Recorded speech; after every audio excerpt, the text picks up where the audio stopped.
Welcome back. Hello. It is time. Yippee. Yeah, welcome back. We're reading The Disabled Tyrant's Beloved Pet Fish once again. This is like the 10th stream of this.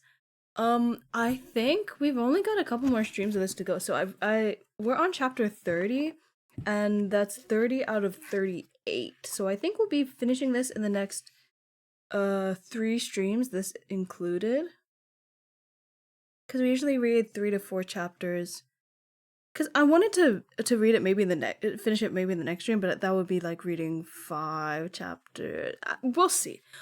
I just don't want to have like the last stream be only like 1 chapter, because that'd be sad.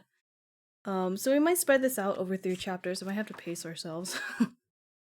But if we can read 5 chapters today, which doesn't really happen, then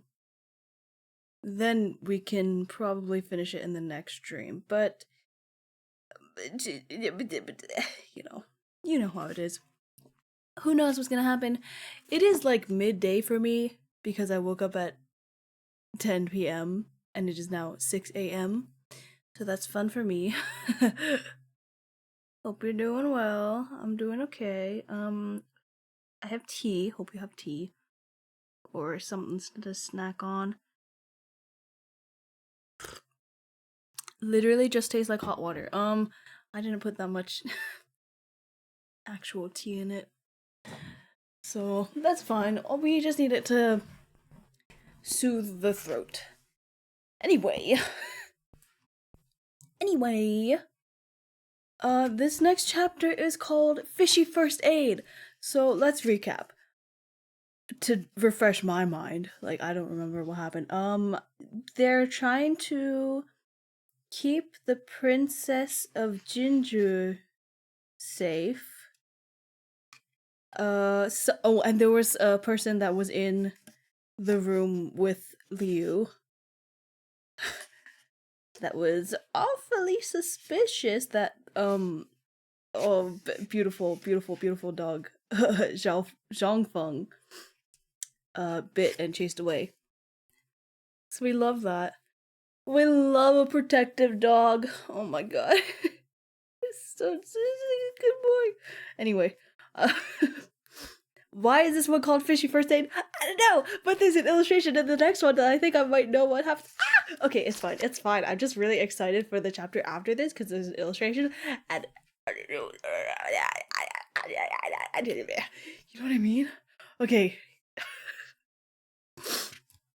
Not really.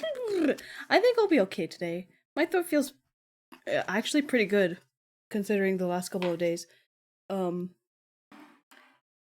yeah, I'm doing good. I think we should get through quite a bit today.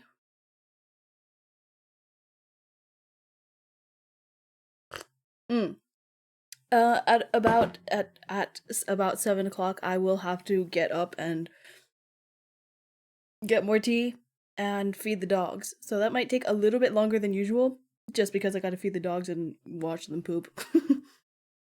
But yeah, just what is the word? Just a not a warning, like not a disclaimer. You know what? Tell me the word. It'll come to me later and I'll just shout it out and you'll all be like, what the fuck are you talking about? Anyway, should we start? Should we just start? I know this isn't my usual stream time since I've been streaming at like 6 p.m, but this is going to be my new usual regular stream time for at least the next 2 weeks probably. And then it might go back to 6 p.m. I know it's really inconvenient, but imagine being me and not having a consistent sleep schedule. Everything is inconvenient. Everything is inconsistent. This is what happens when you are disabled and you have sleep apnea and insomnia. I keep forgetting that word. Anyway, let's get started. Chapter 30.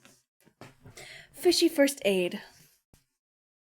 As for Ye Qinghuan, he had also met the person the second prince had sent to lure him into Yanyu Pavilion. Prince Jing glanced at him meaningfully, and Ye Qinghuan followed the person, pretending to be clueless.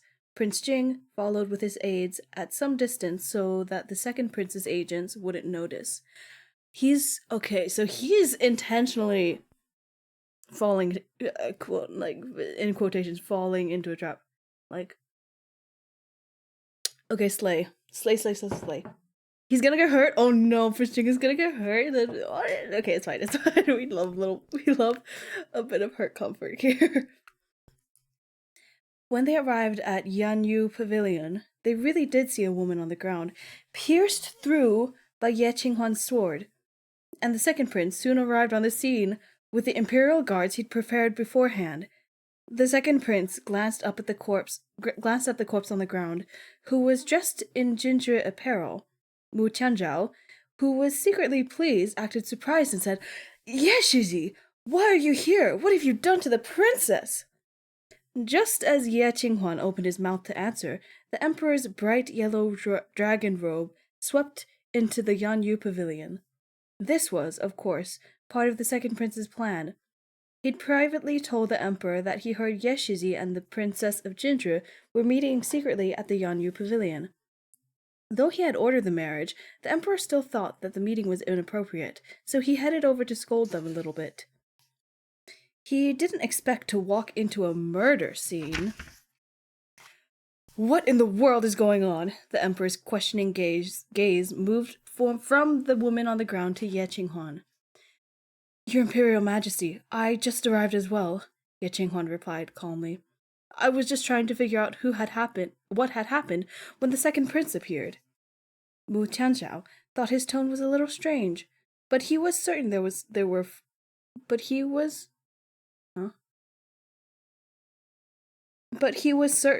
flaws in his plan. He gathered all the anger in his chest and shot back. Anyone with eyes can see what happened.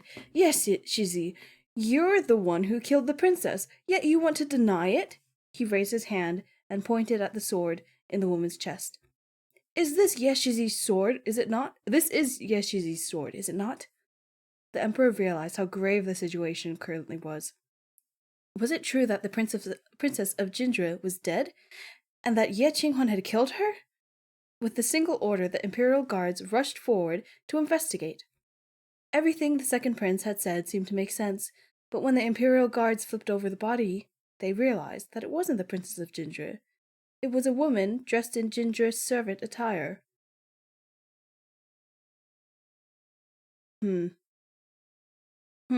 Is this just a random person? Because princess or not, it's still a life. The emperor's sharp gaze swept over the scene. The imperial guards stepped aside, not daring to say a word. The sword was also removed from the woman's chest and brought to the emperor.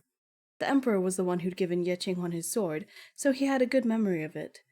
This sword was extremely similar to Ye Qinghuan's, so much that at first glance the emperor thought it was his. Ye Qinghuan, is this not your sword? Is this not your sword? And you have no sword on you right now. That's such a weird phrasing. Is this not your sword? ? And you have no sword on you right now. Period. The second prince was confident, and his words were forceful. Your Imperial Majesty, the second prince seemed to have forgotten the rules of the palace, said Ye Qinghuan, his voice level. As subjects like myself are not allowed to carry a sword in front of the emperor, I gave my sword to the guards at the palace gate for safekeeping. The emperor nodded. Since Ye Qinghuan brought it up himself, the emperor immediately ordered someone to fetch the sword in question. Soon, a guard came over with Yeshizi's sword. Why were there suddenly two swords? The second prince started to lose his cool. Ye Qinghuan solemnly asked the emperor to examine his swords. The emperor carefully compared the two swords in front of him. Truthfully, the swords were nearly identical when viewed separately, but their differences were obvious when they were side by side. The sword the guards brought to him was shiny and silver, but the one taken from the woman was as dark as iron. It was just an ordinary sword. It was clear which one was the real thing. Meanwhile, the experienced imperial guards had come to the conclusion that this woman had been dead for several days already. What? Since she had been killed just now, and the sword found in her wasn't since she hadn't been killed just now, and the sword found in her wasn't even Ye Qinghuan's, there was nothing to support the claim that Ye Qinghuan was a murderer. But why were the two swords so similar? The emperor immediately deduced that someone had made the murder weapon almost identical to Ye Shizi's sword, so they could frame him. He recalled the second prince's earlier claims. This is Ye Shizi's sword. Ye Shizi killed the princess, but both were wrong.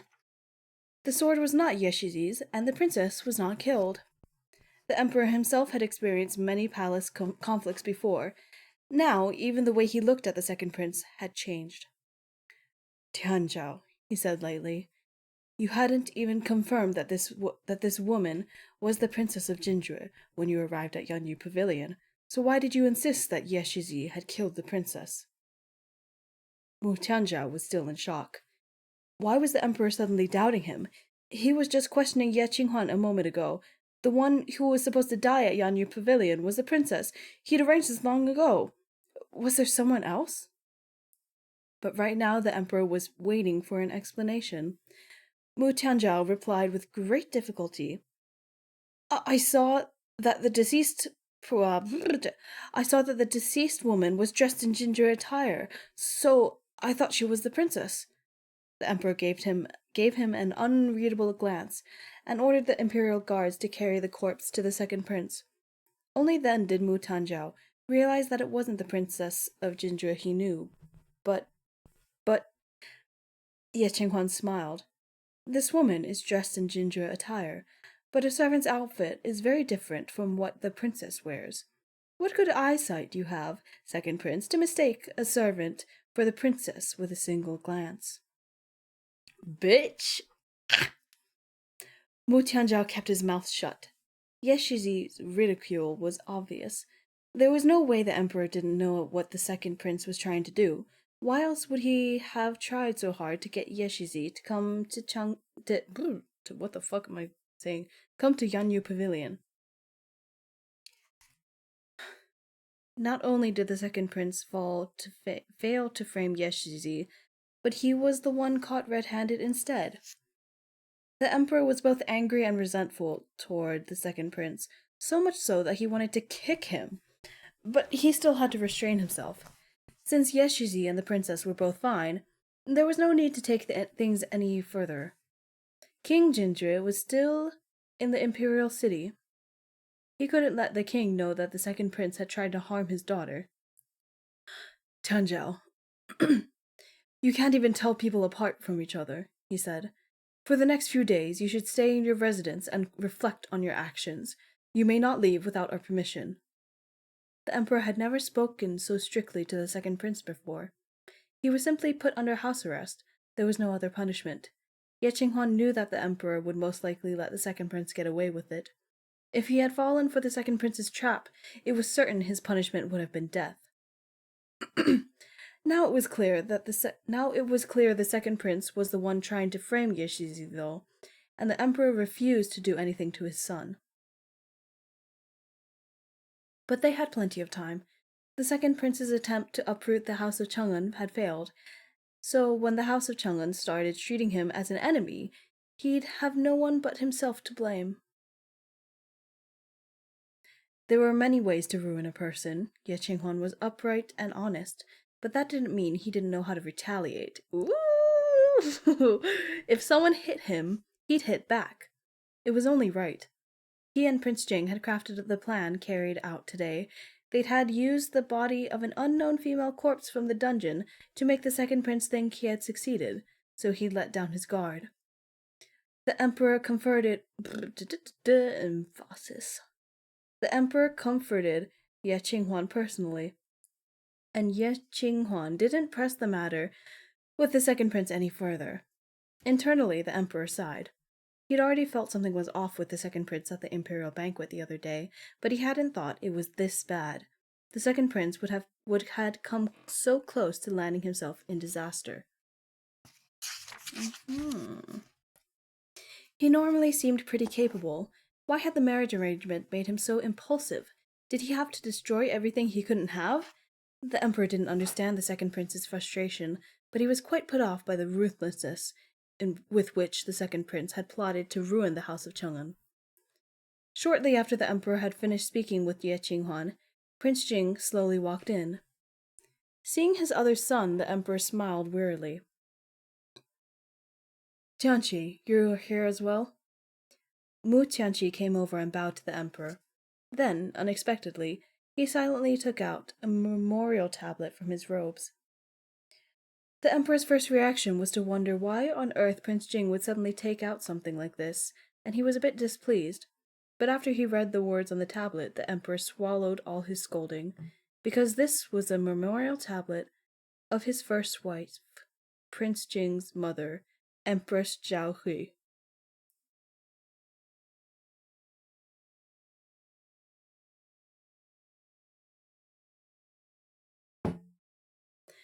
The Emperor's original desire to smooth the situation over was shattered into pieces by the sight of this tablet. He suddenly remembered whose family the House of Chang'an was. They were Empress Xiaohui's maternal family and relatives. If the Empress was still alive, would he let the second prince get away with it so easily? Prince Jing was asking for justice on behalf of Empress Xiaohui and the House of Chang'an. Ye Qinghuan wasn't able to ask for it, but Prince Jing could. Tianqi, I understand what you mean. The Emperor rubbed the spot between his brows.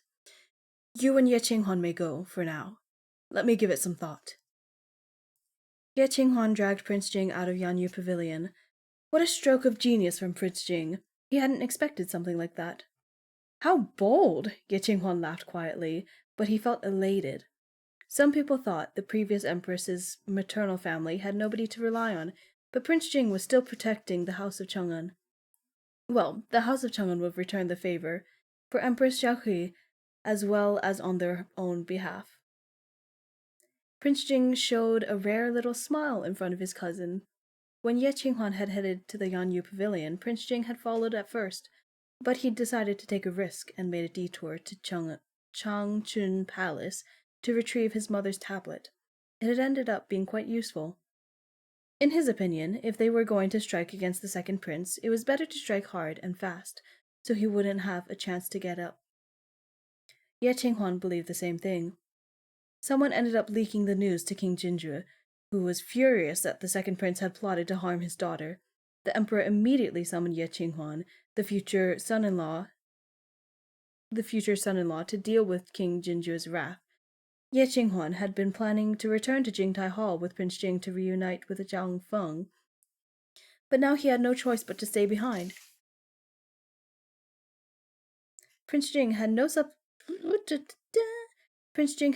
obligations to set off for Jingtai Hall. He was halfway there when a black shadow suddenly jumped toward him, and, seemingly without noticing, bumped into him. Huh? Huh? Who? Prince Jing frowned and looked the person up and down. The figure was masked, so he couldn't see his face. Prince Jing suspected this person might have been sent by the second prince for revenge, so his hand was already on the scabbard of his sword. The person startled, realizing it was Prince Jing, and brandished his own sword, lunging towards him. Uh-oh. Their blades crashed. The masked man and Prince Jing were matched in skill, but it seemed as if his sword hand was injured. His movements were always to the beat. I'll make a beat.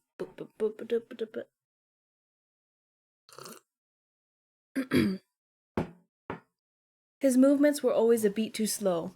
It didn't take long for Prince Jing to knock the sword out of his hand, but the man took advantage of how unprepared he was to hurl a bag of white powder at his face.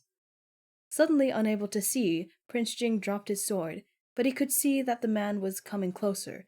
He sneered, calmly took out the dagger hidden in his boot, and stabbed him. In less than a quarter of an hour, the fight was over. The masked man, heavily injured, made his escape. Prince Jing was a little unsteady on his feet, and he couldn't make a sound, but he knew he must be close to Jingtai Hall. Liu and Zhongfeng had been staring at each other all night. Of course, Zhongfeng had also occupied himself in gnawing on things, wagging his tail and poking the fish tank with his nose. Liu was about to fall asleep when Prince Jing finally appeared. Wangji, who was guarding the door, was overjoyed.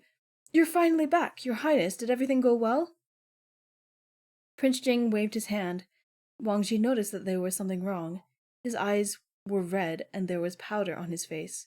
Wangji tried again and again to ask what happened, but Prince Jing's eyes still hurt and he couldn't write anything. He kept waving his hands around, rather irritably. It was clear that Prince Jing wasn't well. The servant will help... speaking. The servant will help you into your room first, and then summon an imperial physician for you, Wangji assured him.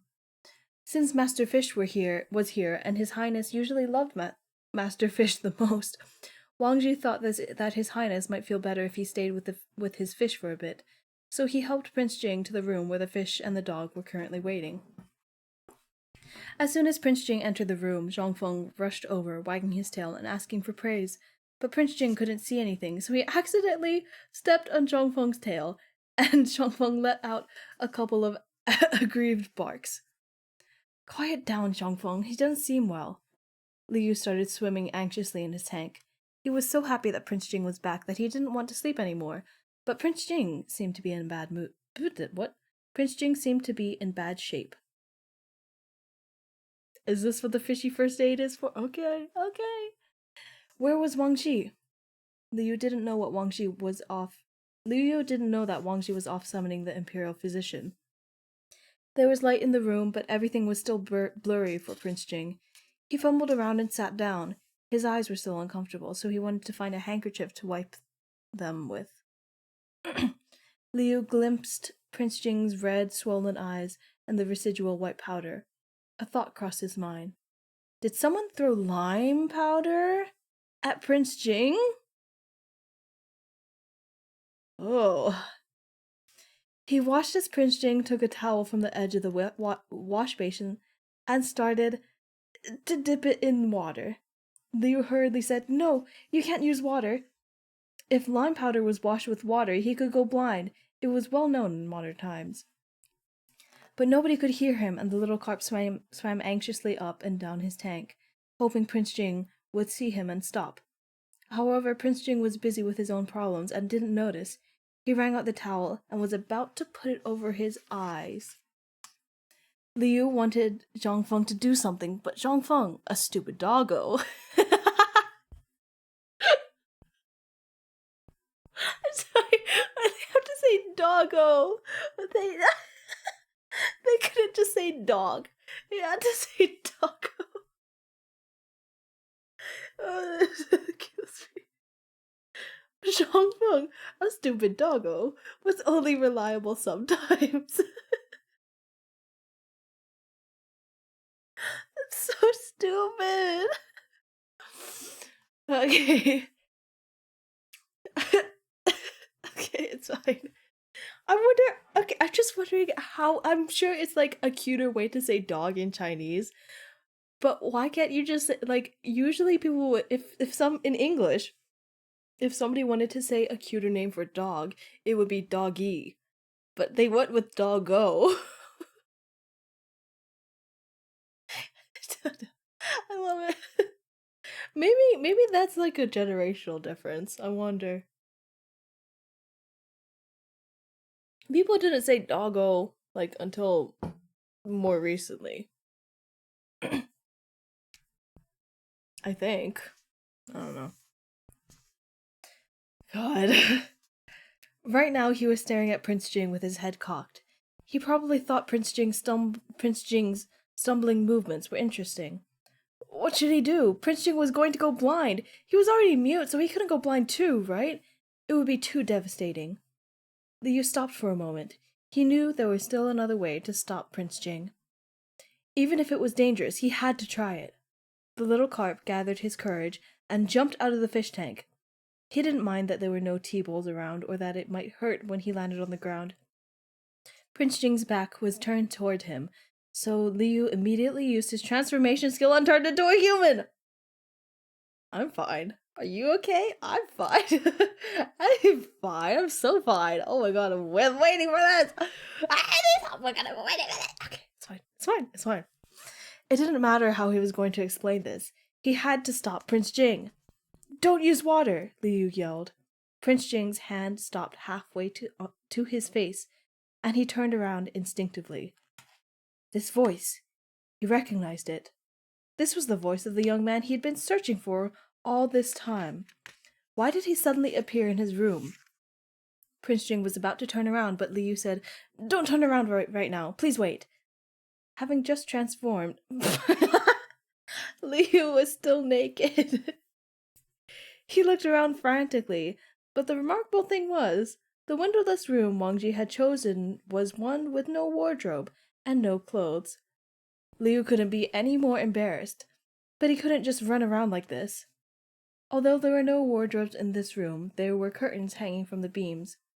There was no time, it'd have to do. Disregarding color or texture, Liu grabbed a random piece and wrapped it around himself.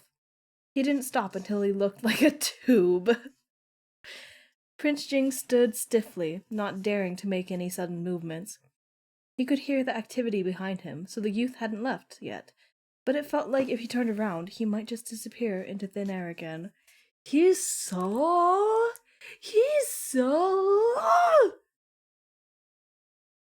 He immediately brandishes his sword with literally anyone else except for Wang Ji and maybe Ye Qinghwan.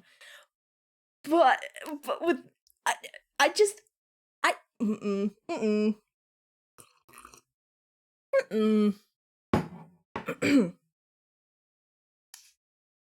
Right now, his eyes weren't in a good state.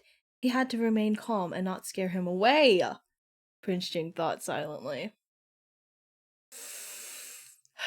Liu adjusted his curtain roll, then finally said, Now you can. Prince Jing quickly turned around, but all he could see was a blurry tube.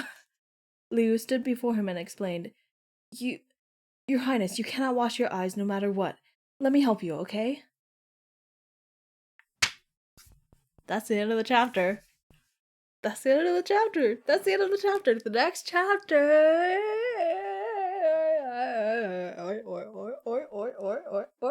it's called Fishy Exposed. Yep. That's what it's called. That is what is called. And I'm ready to get into it. Let's see how exposed this fish gets. Alright. Afraid that Prince Jing wouldn't believe him, Liu put his hands up so the prince could see them. Your Highness, don't worry. I mean no harm. Your eyes are uncomfortable, right? You should take care of them quickly. Prince Jing was a little hesitant.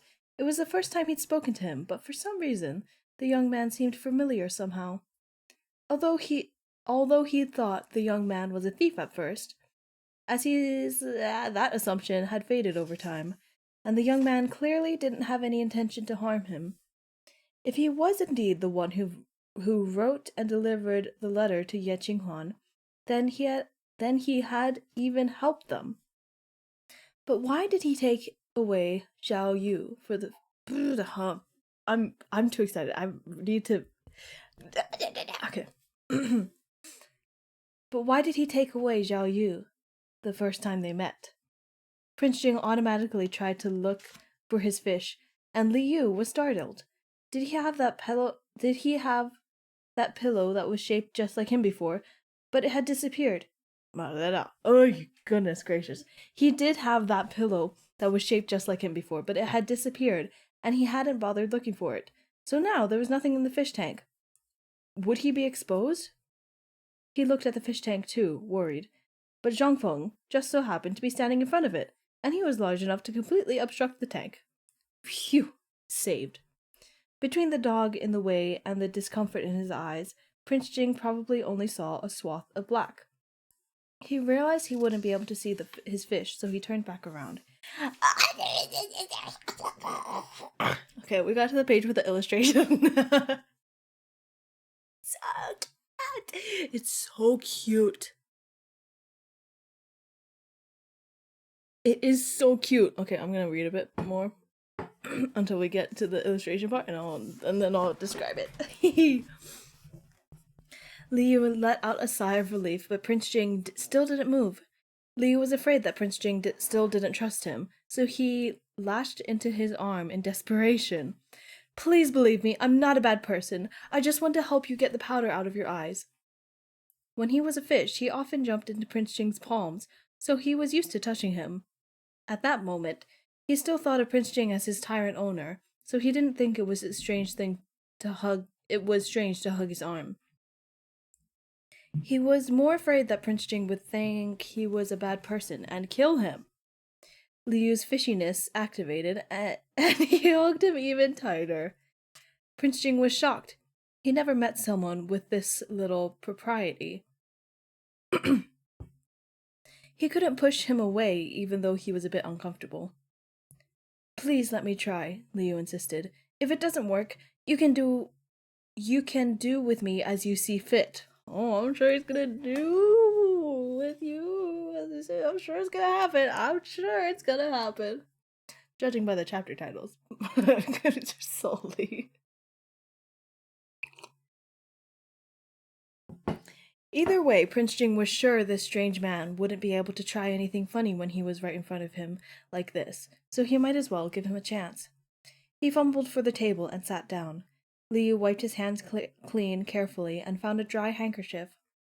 Once he made sure there was no water in it, he sat down next to Prince Jing and carefully pried open his eyelids, cleaning away the powder that had gotten into his eyes, bit by bit.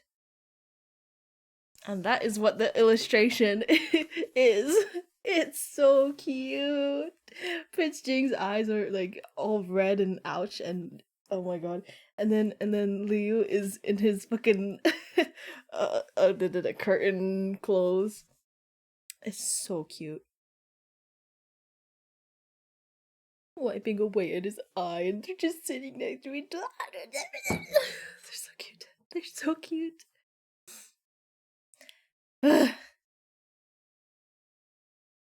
Luckily, there wasn't that much. Liu worked quietly, and in no time he'd removed it all. He could tell now that it was definitely lime powder. Liu had learned in the real world that lime powder released a lot of heat when it melted, so if someone tried to wash it out of their eyes with water, it would burn them. Ew. He turned into a human just in time to stop Prince Jing. The results would have been catastrophic otherwise.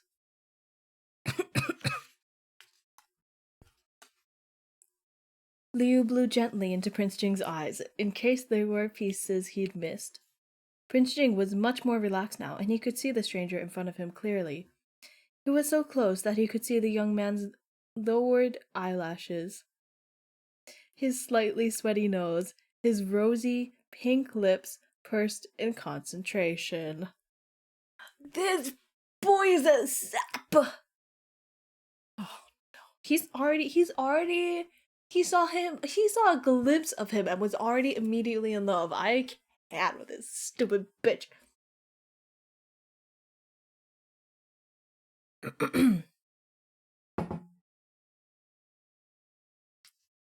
Prince Jing looked away, thinking it was inappropriate, and caught a glimpse of the young man's bare feet and the water droplets gleaming on his toes. Prince Jing was becoming more and more intrigued by this youth by the minute. His curiosity was growing like a rolling snowball. Meanwhile, after Liu had made absolutely sure multiple times that there was no lime powder left in Prince Jing's eyes, he wanted to wash them out with water. He recalled that there was a wash basin in this room, and the water the servants prepared had usually been boiled then cooled, so it was safe to use. He got up to bring the wash basin over, but Prince Jing thought he was going to escape, so he grasped his arm tightly as soon as he stood up. Liu instantly understood the prince's intentions. He didn't know whether to laugh or cry. I'm just going to get some water, he said. The powder's been removed, so your eyes can be washed now. But Prince Jing still refused to let go, even after Liu's explanation. The prince, whose eyes were almost back to normal, got up alongside Liu, still holding on to him, and they walked over to the wash basin together. Oh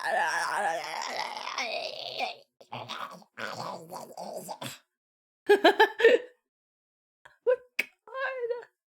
I don't know why. It's just that we've been giving not even we've been having so little. We've been getting crumbs this entire time. And now there's actual like there's like a cookie and I'm gobbling it up. It's so yummy.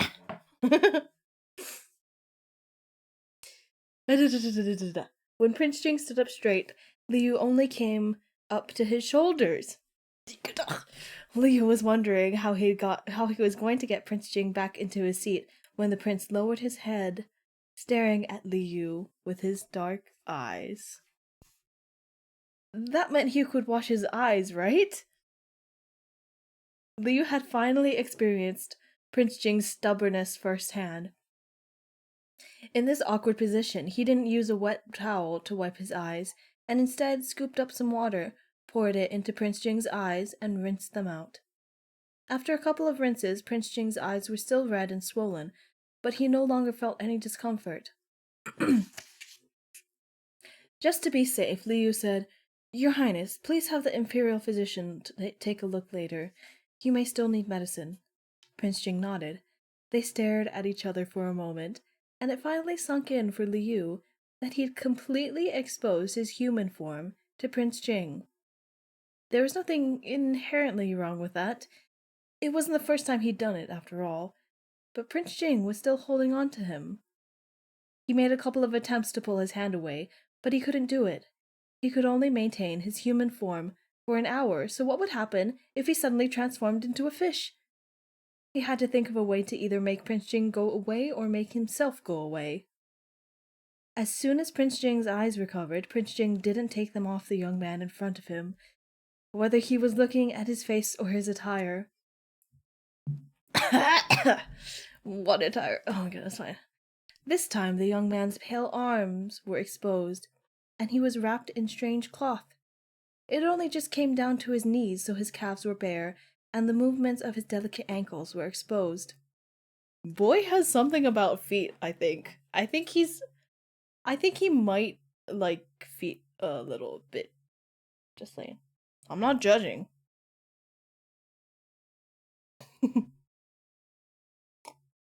Who am I to judge?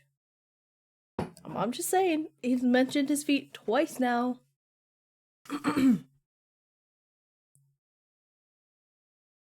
Prince Jing couldn't help but wonder why this young man always dressed so peculiarly.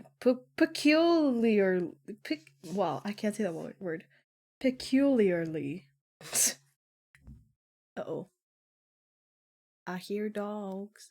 I hear footsteps of dogs. I hear some doggy footsteps. It's fine.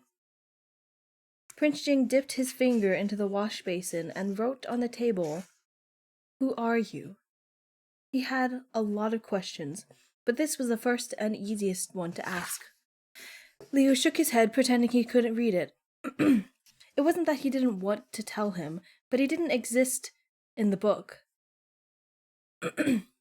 He'd be in a lot of trouble if he lied about his identity and ended up needing to back up that lie in the future. So it was better to not say anything in the first place. Maybe, Liu thought, if I just don't say anything, Prince Jing will become impatient and leave. Yeah, right.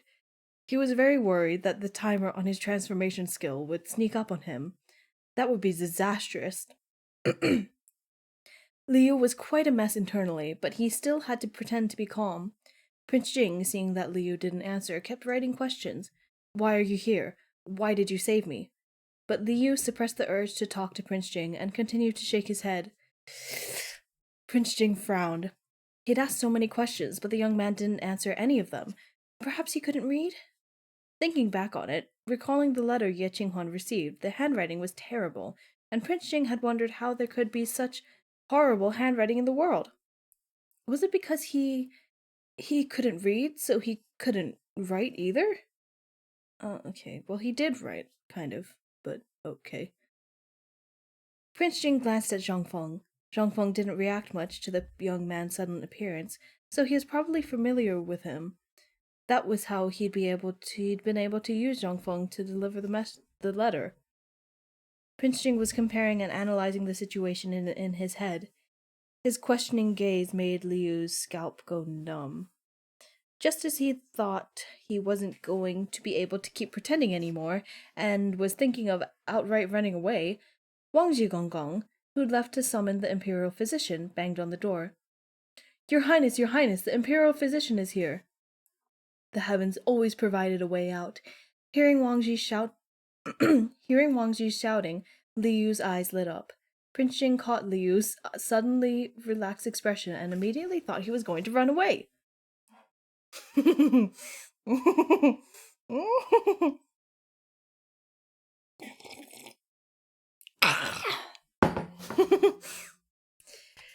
Prince Jing smiled. At this point, how could he let him escape again? The imperial physician was right outside, but he didn't dare enter without Prince Jing's permission. Wang Ji walked inside to ask for further directions, only to see Prince Jing sitting casually in a chair with a strange young man wrapped in a tube-shaped cloth. Since Liu was dressed so freely, Wang Gongong was so startled that he thought the tube was a blanket and almost didn't recognize him at first. He was screaming internally. He only went to summon the imperial physician, so why was some little minx trying to seduce His Highness again? But His Highness's expression didn't seem very angry. Not only was Prince Jing not angry, but he seemed to be in a strangely good mood for someone who was just plotted against. Wang Gongong, who always made Prince Jing his top priority, thought things over quickly. Actually, as long as His Highness was happy, it was fine to have a little minx in here. He shouldn't ask too many questions. Wang Ji pretended to not see Liu and said respectfully to Prince Jing, "The imperial physician is waiting outside right now. Would you like him to come in, Your Highness?" Prince Jing didn't nod, but he stood up and straightened his clothes in preparation to go outside. Wang Ji followed him quickly to take care of him. Big mistake, my guy. Before Prince Jing went out, he took another look at Liu. Liu didn't understand at first. He let out a sigh of relief, thinking he was free and could turn back into a fish. He was still a little worried, though, and he walked to the entrance and looked through the crack in the door. The door wasn't closed all the way, so he could see that Wang Ji had set up a seat just a step away from the door. Prince Jing was seated squarely in place as the imperial physician leaned over him, checking his pulse and his eyes. "Oh, this guy was such an asshole!" Liu turned into a human to save him, not to let him trap him in the room. He's so stupid. I say this all the time about him, but he's so stupid. I love him.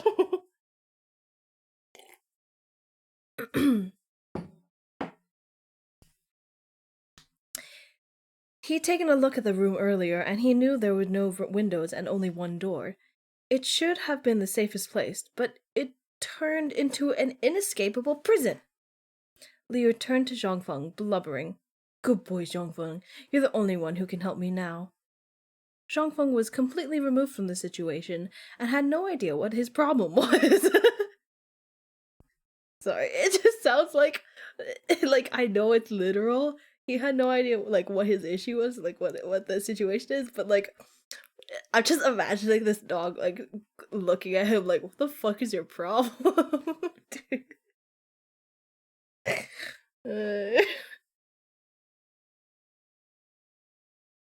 After checking Prince Jing's pulse and eyes, the imperial physician praised, "Thankfully, Your Highness did well to take care of the situation. Your eyes are fine now, but I will prescribe medication later to improve your eyesight and detoxify your eyes. Your Highness will be completely fine after using it." Prince Jing smiled slightly. He thought the young man had handled it well too. Prince Jing ordered Wang Ji to reward the imperial physician. After the physician left, Prince Jing wanted to return to the room, but Wang Ji, thought he was just in a hurry to return to the little minx inside, so he stopped him. Your Highness, after you left today, someone broke into Jingtai Hall to poison the food. Wang Ji recounted the events in detail, including how the intruder broke into Jingtai Hall, how Zhang Feng bit his hand, how the fish food was poisoned, and how Master Fish knocked over the jade plate, saving both himself and the dog. Wang Ji wanted to let Prince Jing know what had happened, but he also wanted to use this opportunity to remind Prince Jing to be on his guard, since that little minx's origins were unknown.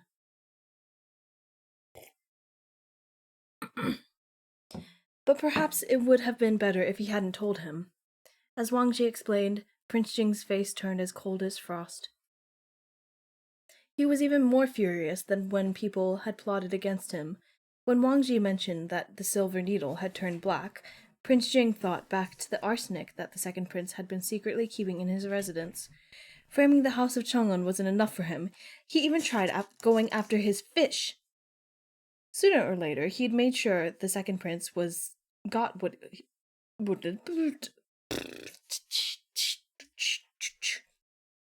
Sorry, my throat's being silly. Not in a pain way, just a silly way.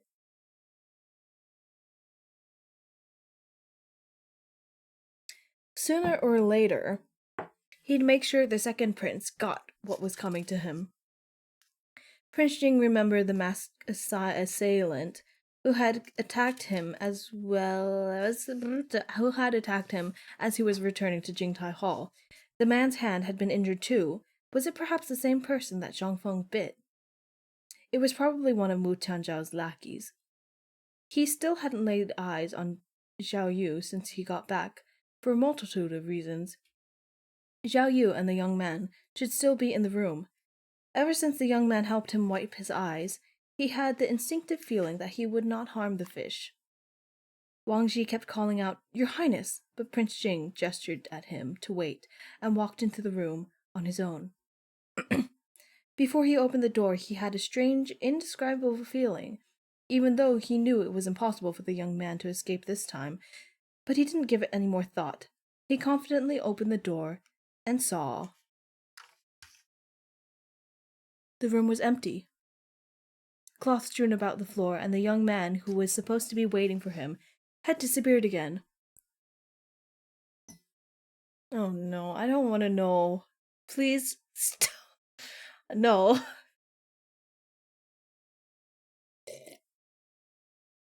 No. Bad. Bad Catholic. Bad. No. Okay. Don't distract me. That's not right. Prince Jing's temples throbbed. Stop. Okay.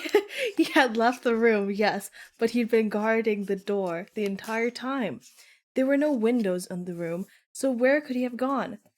This had happened several times now. Prince Jing decided it was necessary to change his line of thinking, no matter how absurd. The strange young man couldn't escape, so logically, he still had to be here, but most likely somewhere he hadn't thought of yet. You wanna know what happened? He just turned into a human and hurt comfort happened. It's fine. It's fine. I'm fine.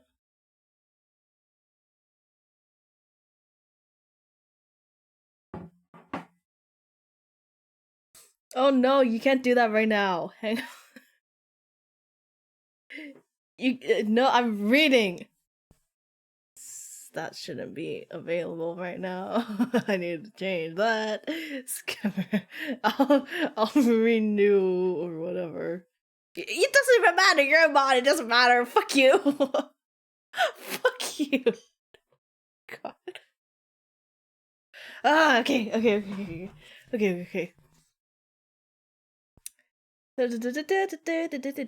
Prince Jing walked over to the cloth on the ground and thought back to all that had happened when he met the young man, and he abruptly realized some alarming details. When the young man had appeared to help him, he didn't hear the door open, which meant the young man hadn't entered through the door. Did that mean the young man had already been in the room and he just didn't realize it? Just as he couldn't find him now? The room had been completely silent at the time, though. Prince Jing had excellent hearing, and what he'd heard then was the flapping of a fish's tail. Zhao Yu often jumped in front of him, and he was certain he wouldn't mistake that sound for anything else. Prince Jing looked over at the fish. Prince Jing looked over at the fish tank. The porcelain fish tank at Jingtai Hall wasn't as good as the crystal fish tank at his own residence, where he could see everything inside at a glance. But surprisingly, Zhao Yu, who should have been at the bottom of the tank, was instead lying on the edge with his back towards Prince Jing.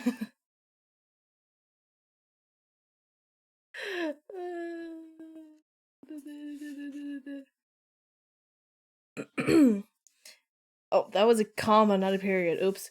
But surprisingly, Zhao Yu, who should have been at the bottom of the tank, was instead lying on the edge with his back toward Prince Jing, so he could see his tail flicking back and forth.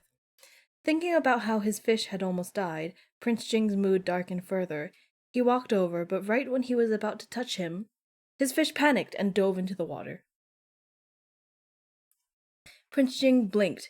He reached out again to touch the fish's back. Usually, Zhao Yu would circle his fingers with his tail, but now he only lifted his head and listlessly stared at him. Zhao Yu, you must have been scared, he thought. As he comforted his fish, 'cause, you do that when you own fish.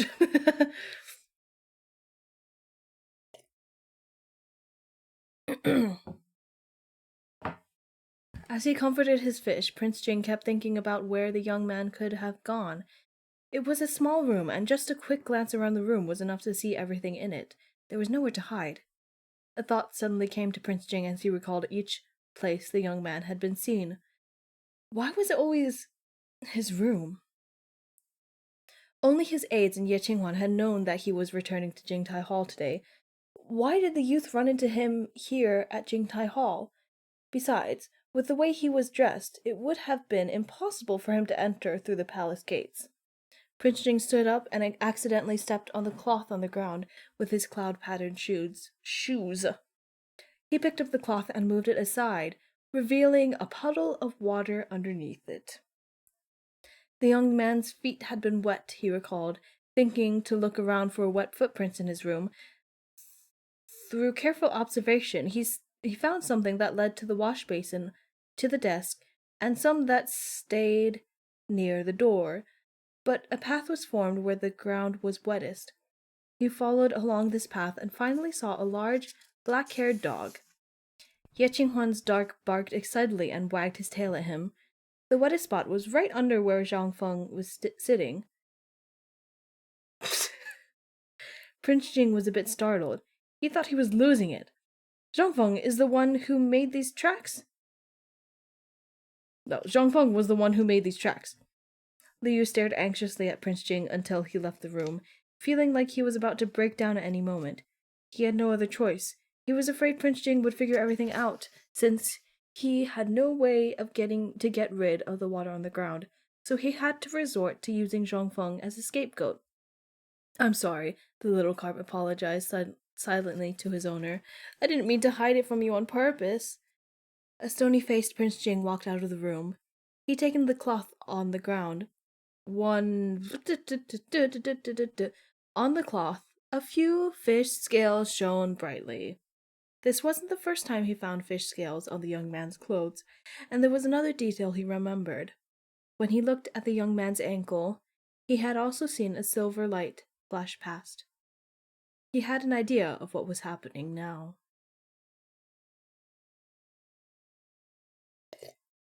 That's the end of the chapter.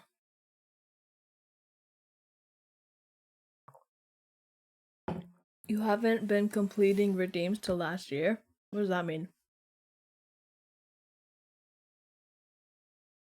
What does that mean?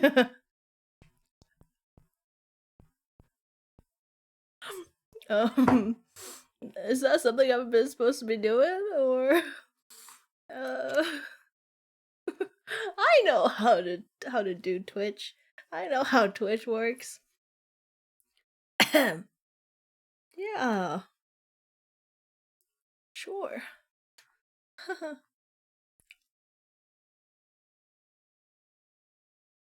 Ah! Okay, I'm excited for the next couple of chapters. Hmm. I'm feeling pretty good. I think we could get maybe 2 chapters in, but that means I'd only have like I'd either have to hmm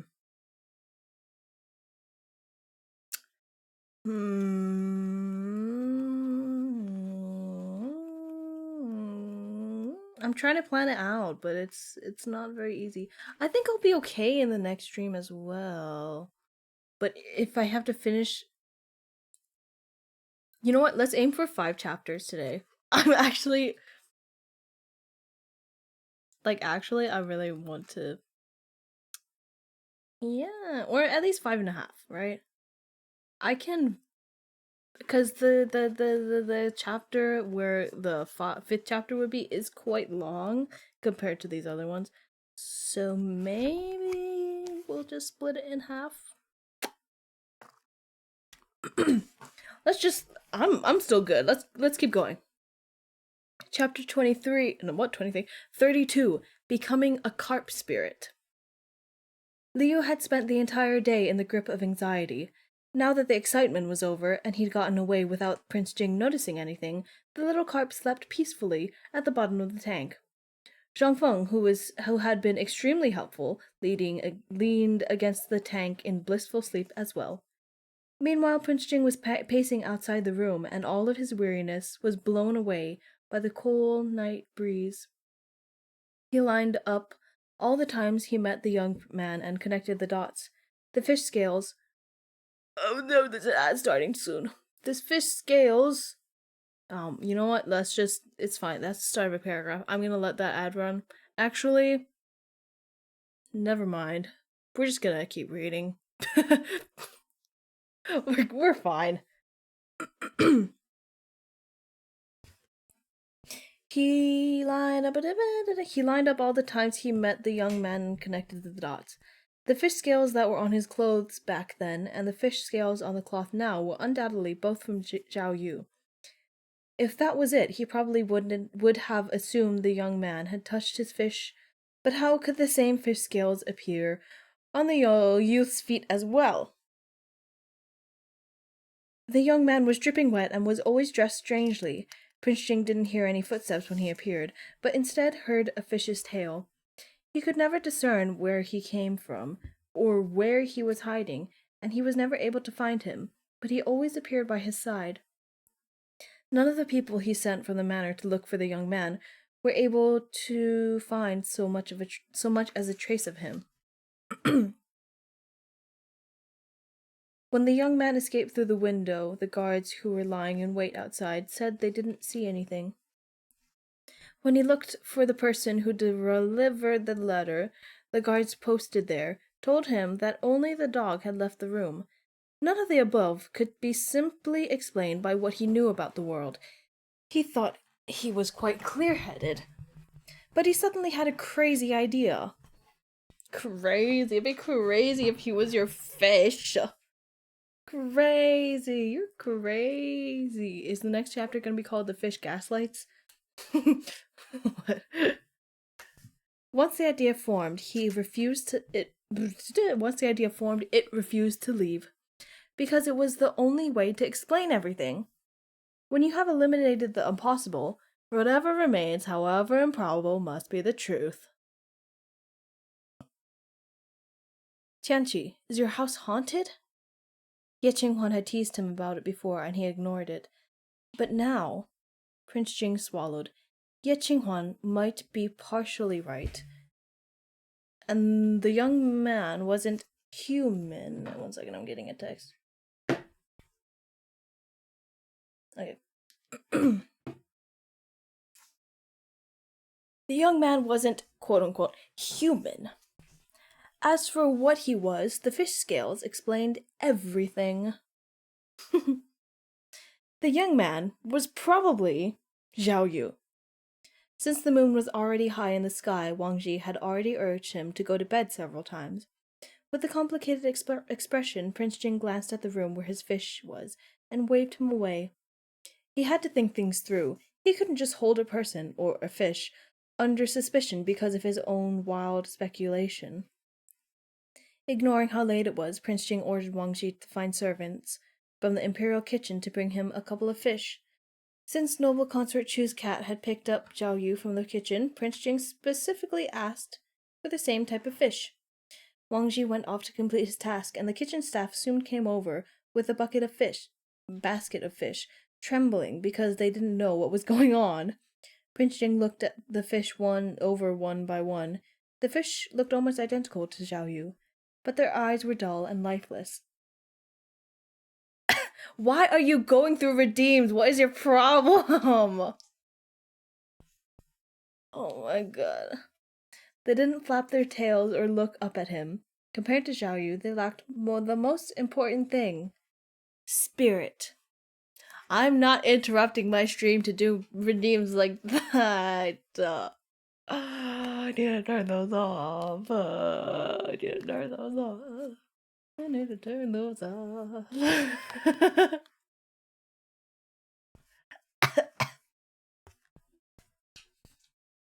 There's a dog scratching at my door.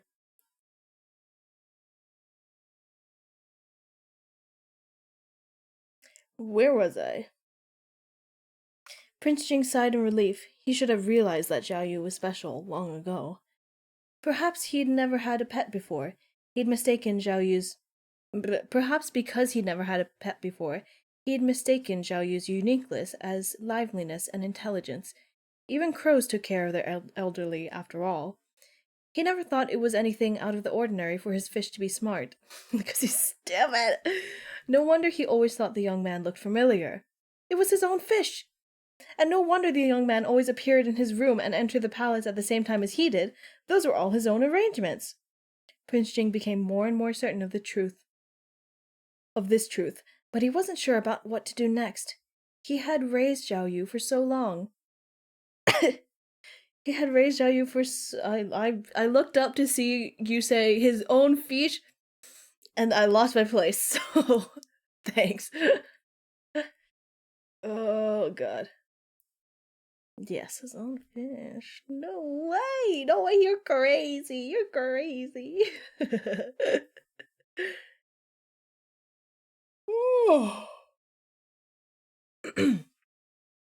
He had raised Zhao Yu for so long, and he truly grown to care for him. Now that he knew Zhao Yu wasn't a normal fish, Prince Jing pursed his lips. He was the only one... What? No.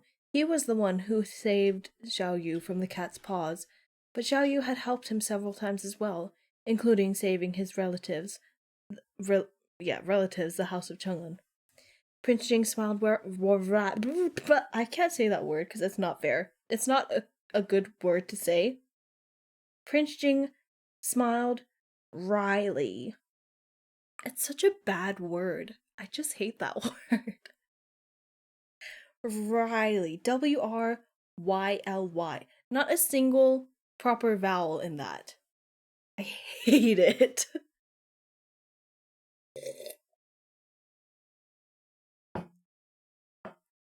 Who could say who was indebted to whom in the end? How should he handle it?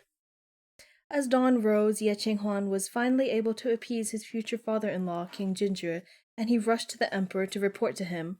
The emperor, however, was feeling irritated and didn't want to see Ye Shizi for too long, so he kicked him out after the requisite pleasantries had been exchanged. Ye Qinghuan was so tired that he decided to visit Prince Jing instead and beg for a bed to sleep in. With their relationship as it was, Prince Jing wouldn't just kick him out, right? But when he rushed to Jingtai Hall, instead of his normally composed, indifferent self, he found Prince Jing looking uncharacteristically worried. Ye Qinghuan observed him for a bit and decided to ask him about it. Even though he didn't know what had happened, he'd always been quite worried about his older cousin of his. Tianqi, what's wrong? Prince Jing looked up slowly, glanced at him, and passed over the cloth he was holding. Ye Qinghuan accepted it, unsure, and weighed it in his hands. The cloth was a bit rough and felt damp. It's still damp after the whole night? Okay, sure. There were even a couple of fish scales on it. Ye Qinghuan giggled and said, "Did you wrap your fish in this cloth?" Prince Jing paused. Ye Qinghuan had also thought of his fish. He turned and ordered Wang Ji to bring a brush and paper, then ordered everyone out of the room. Ye Qinghuan thought Prince Jing seemed more serious than usual, so he assumed there was a very important matter to attend to. He held his breath and waited. When he looked up, he saw Prince Jing concentrated for a bit. Then raised his brush and wrote, "Have you ever raised a yao?" Prince Jing thought that a fish who could turn into a human was probably not a ghost, but a yao. A fish yao. That is to say, Zhao Yu was most likely a fish spirit. Ye Qinghuan was dumbfounded. What kind of question was this? Ye Qinghuan distressed and replied, "I can barely handle my own dog, so how could I have raised something like that?" He also thought Prince Jing didn't believe in ghosts and the like. Why did he suddenly start asking about them? This was so unlike the normal Prince Jing. Prince Jing stared at him, looking annoyed, as if he was saying, "Of course I know you haven't raised one before." After a pause, though, what he wrote was, "How does one raise a yao?" Ye Qinghuan was at the end of his rope. "Why are you asking me these questions? Do you want to raise one? Stop that and raise your fish properly. Don't mess with things like that, even if you're interested in them." Yeshizi both feared and believed in ghosts and gods, including the Yao Prince Jing was asking about. Prince Jing kept asking, "Why can't I touch them?" Ye Qinghuan stuttered, It's a Yao! A Yao, you understand?" Prince Jing had never met a Yao before, so he didn't quite understand. "I figured you wouldn't." Seeing as no one was around, Ye Qinghuan leaned closer to Prince Jing and whispered, "It's said that Yao are powerful and can confuse the heart. If you meet one, they will suck away your essence. It's written in many novels." What kind of essence are we talking? Okay. Oh, now I know what's going on in the next chapter. Okay, that's fine. That's so fine. Prince Jing considered this. He had never read a novel, because he thought they were rather pointless. Maz doesn't read. But he listened to how Ye Shizi was describing them now. Perhaps he'd been too shallow. Ye Qinghuan said, "If you want to know, I'll give you some another day. You can read the stories, but you can't dabble in Yao." Prince Jing frowned. "Why not? Do Yao kill people?" Ye Qinghuan thought carefully back to the stories he used to read. The Yao in the books all tricked scholars into marrying them, sucked away their essence until all that was left was a bag of bones, and they were ultimately dealt with by passing monks and Taoist priests. Ye Qinghuan vaguely said, "They probably wouldn't kill you, but they'll make you wish you were dead." Prince Jing was suddenly curious. If they weren't going to kill him, how would they make him wish he were dead? Ye Qinghuan was incredibly stressed. Why did he and Prince Jing have to talk about Yao? Was it a good thing to get involved with them? And why did Prince Jing actually seem interested? Prince Jing's Prince Jing seriously wrote, "How exactly do they suck away this essence?" in quotes. Oh boy. Oh boy. I don't know if you want the answer to that, my guy. I'm fine. It's fine. This is stupid. Ye Qinghuan stared at the note. He just wanted a bed to sleep in. He had no answers to this, so he made the executive decision to kick himself out of Jingtai Hall instead. "I'll bring some books for you tomorrow." Faced with Ye Shizi's quick escape, Prince Jing was still left with many questions, and much that he wanted to know. It seemed that despite being the one who'd accidentally enlightened him, Yet Qinghuan could not explain. Wang Ji returned to ask him, "Your Highness, shouldn't we return to the manor?" The reason they'd come to the palace was to help the Duke of Cheng'en's son out. So Yeshizi was fine now.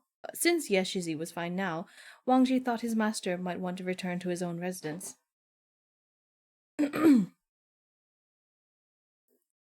Prince Jing nodded. He had to return as quickly as possible. There were a lot of eyes in the palace, so it wasn't a good place to have a carp spirit. Wang Ji thus ordered servants to pack Prince Jing's things up. But there really wasn't much. The main thing was their little master fish. And this time, Yeshizi's Zhongfeng as well. He didn't even take his dog. He forgot to take his dog. Okay. It's fine.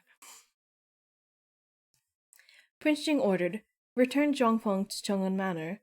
As for Zhao Yu, Wang Ji had already put the small carp into the crystal bottle and brought it to Prince Jing, just as Prince Jing preferred it.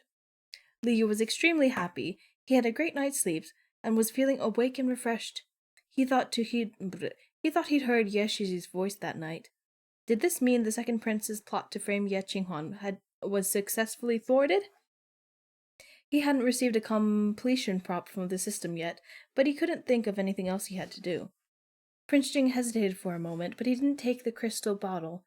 Finding out that Xiao Yu was a carp spirit was one thing. Figuring out how to deal with him was another. It felt a little weird for him to tease the fish the way he used to, but the thought of abandoning his fish or sending him away... Prince Jing's expression cooled, and he took the crystal bottle from Wang Shi. He planned to observe Xiao Yu for now. For a while, after they returned to his manor. He had been looking for the young man, who ended up being Xiao Yu, for a long time, but Xiao Yu had always tried to wipe away any clues that would lead to him. That meant Xiao Yu didn't want him to know his true identity. If Xiao Yu didn't want him to know, he would just observe and wait. He still didn't know why Xiao Yu had come to him, or what he planned to do in the future. He could wait to show his cards until he figured those things out. But Ye Qinghuan said Yao would make him wish he were dead. Would Xiao Yu do that to him too? Prince Jing gazed at the little carp bobbing happily around in his crystal bottle. Xiao Yu sometimes turned around and spat bubbles at him mischievously. In spite of himself, Prince Jing found himself smiling from the depths of his heart. Ye Qinghuan must have been exaggerating. He could tell that the fish wouldn't harm him. He wouldn't have so easily accepted that fact that Xiao Yu was a carp spirit otherwise. Liu spun around once inside the bottle and floated casually in the water. Ever since they started using the crystal bottle, he didn't have to worry about being stuck in one place, and he could even bask in the sun every now and then. Prince Jing always had a firm grasp on the crystal bottle, and when it swayed on occasion, it felt quite nice. Liu was drifting nicely with the motion of the water when a scale fell off him.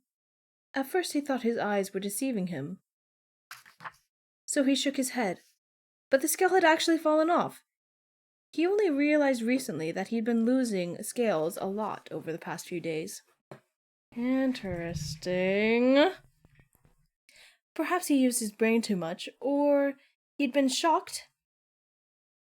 He wasn't really a proper fish, so he didn't know why his scales were falling off.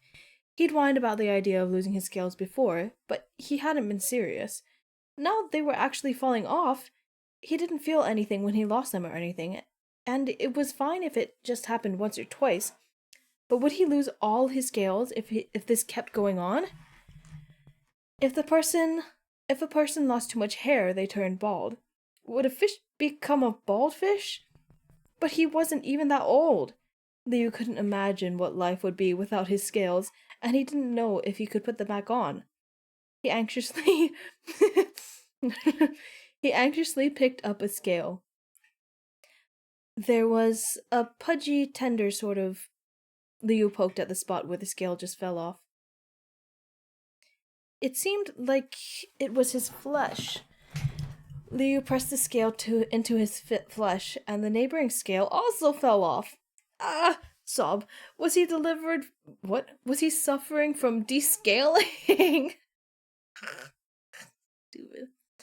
Walking alongside them, Wang Ji saw the fish picking up his scale and almost laughed out loud. Prince Jing glanced at him, and Wang Ji immediately turned away as if he hadn't seen anything. However, Prince Jing also saw the scales fall off his fish and thought back to the ones he saw on the cloth. It did seem pretty severe. Even though he was a cart spirit, it made him seem quite pitiful. Prince Jing frowned and gestured to Wang Ji. Have the imperial physician come by and take a look at Xiao Yu. Wang Gong felt like, with this trip into the palace, His Highness had changed from simply liking his fish to liking his fish an unusual amount. Even the doctor he requested had gone from a mere servant to an imperial physician. Goodness gracious! Goodness gracious!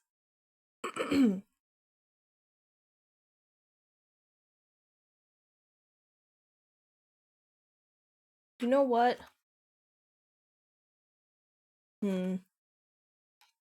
That's the end of the chapter, by the way. I hate to say it, but my throat is feeling a little bit rough. But if we can get through this next chapter, I do need to refresh my tea. I haven't taken my break yet. If we do get to this next chapter, we might be able to finish it in the next stream. Bye. Alright, I'm gonna take my break right now, real quick. I don't actually have to feed the dogs, because, somebody else fed them, which, wasn't expected, but pretty nice. I will get more tea, and I will be right back, like 5 minutes. Alright, burb.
Hello, I am back.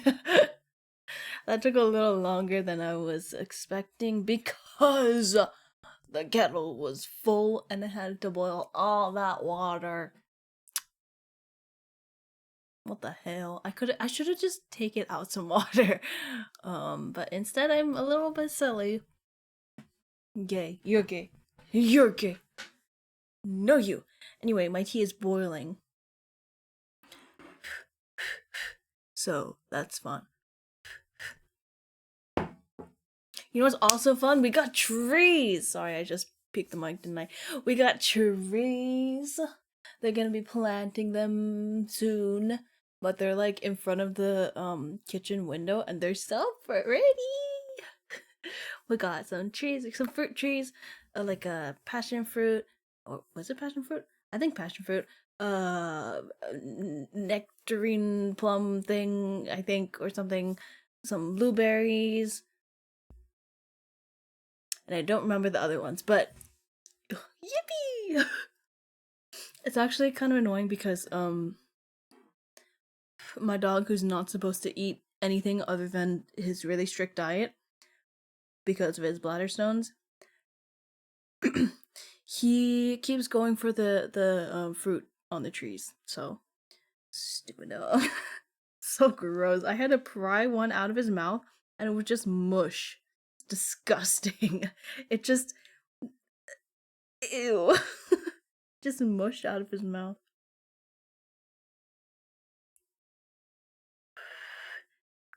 Okay, I need to sip tea before we start again. So in that I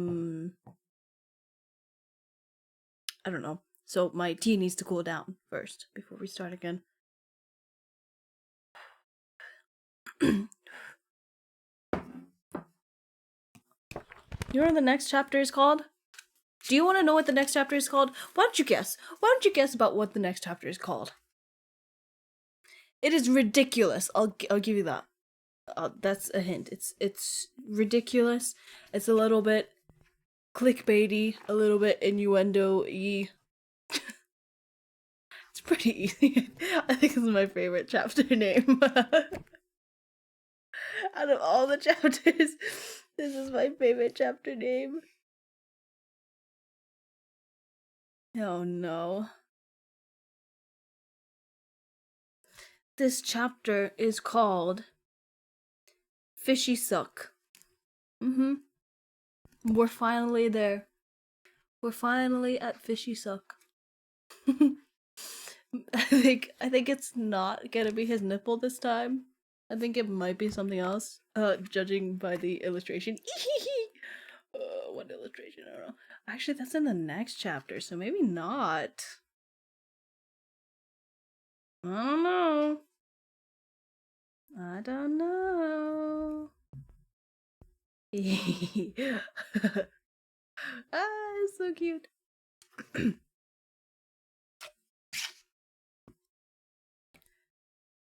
So we're just gonna sit here in silence. Just you and me. Yep.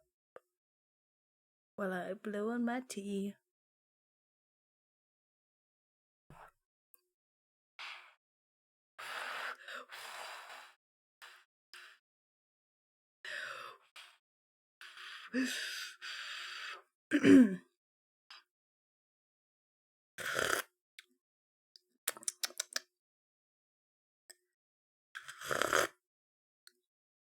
It's still hot, but if I drink it through my tea, that's okay. Okay, let's get started again. Fishy suck. Sorry. Yeah, let's go. Wang Ji wasn't sure if the imperial physician could cure Master Fish Xiao Yu's illness, but he couldn't go against Prince Jing's orders. As expected of a man who cared for his Highness Prince Jing the most, Wang Gonggong asked around and summoned an imperial physician who also had a fish at home. That was probably good enough. Wang Gonggong brought the imperial physician to Prince Jing's residence. The imperial physician, who had a surname Xu, had dealt with many strange and mysterious diseases, so when he found out that Prince Jing had summoned him to look at his pet fish, he remained calm and unfazed. To make it airy.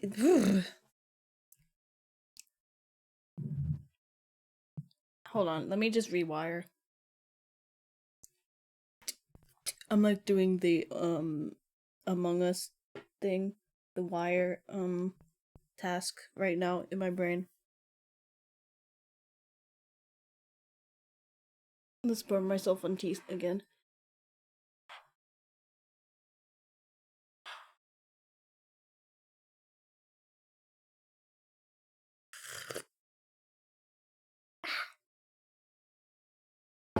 To make it easier for Imperial physician Zhu, Prince Jing placed his fish in a shallow, petal-shaped tea bowl so that he could be examined more easily.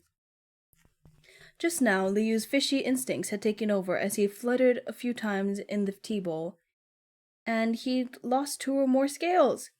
He didn't dare move around too much anymore and gazed pitifully at Imperial Physician Zhu with wet eyes. The physician should be able to cure him and prevent him from turning into a bald fish, right? Without his gaze ever leaving the fish, Prince Jing coughed lightly and turned the teacup around, so Zhao Yu's face was pointed at him. He asked Imperial Physician Zhu to look at the spine, and there were indeed some lost scales on Liu's spine as well. The Imperial Physician looked over the fish carefully, then examined the teacup before coming to a rough idea of what was going on. He stepped forward and said, Prince Jing, from what I know, most fishes' scales grow along with them, so they don't shed or change the scales. There could only be 2 reasons for the scale loss, either some external reason or an illness. When the little carp heard illness, he trembled. Prince Jing knew his own fish well, so he immediately looked at Wang Ji, who said, If you need any medicine, please don't hesitate to let His Highness know. If we don't have it at the manor, then we'll find a way to get it. Wang Ji glanced at Prince Jing uncertainly, and Prince Jing nodded, so Wang Ji had added, But you must not hurt Master Fish Xiaoyu. Imperial Physician Shu slightly smiled. I understand, but please allow me to be frank. Your Highness's fish seems very healthy, so it shouldn't be an illness. Perhaps he accidentally bumped into something when he was swimming. It should get better after a few days of rest.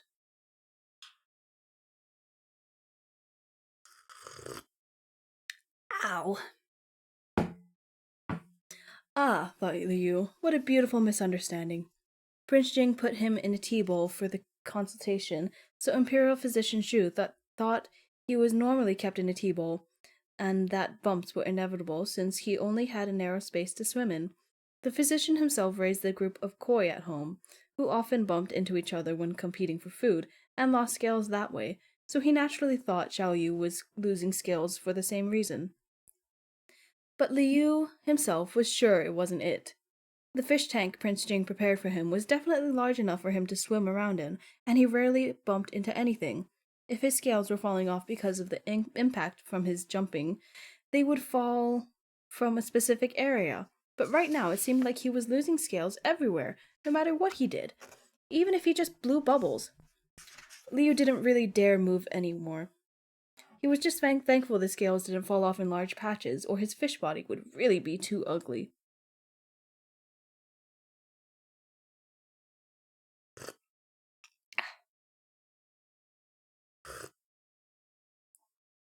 So Imperial Physician Shu's suggestion probably wasn't the real reason for his scale loss.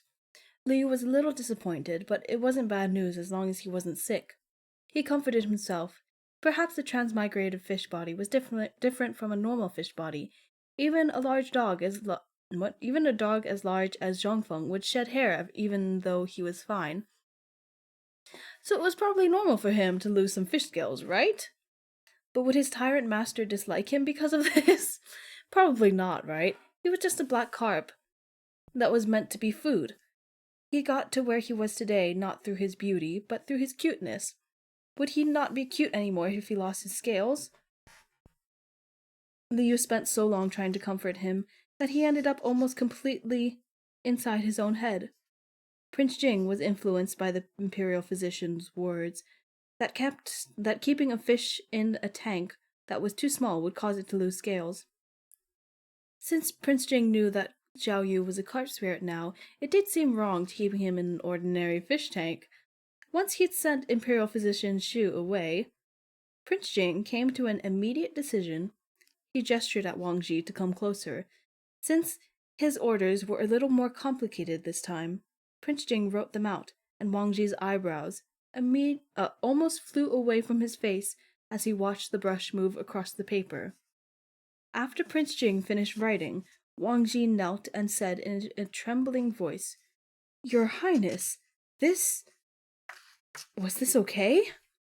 Wang Ji had guessed that Prince Jing wanted to switch out the fish tank for Master Fish, but he never imagined it'd be that kind of fish tank. Prince Jing blew on the ink once he was finished writing and signaled with his eyes, "Go on, hurry."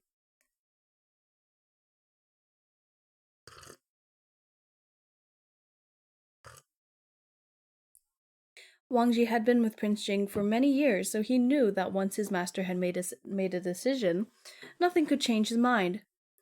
Wang Gonggong didn't bother saying anything else and scurried to carry out his orders. Is he making a pond? Is he making a pond for him? He's making a pond for him. Leo watched him leave in confusion. What had Prince Jing just done?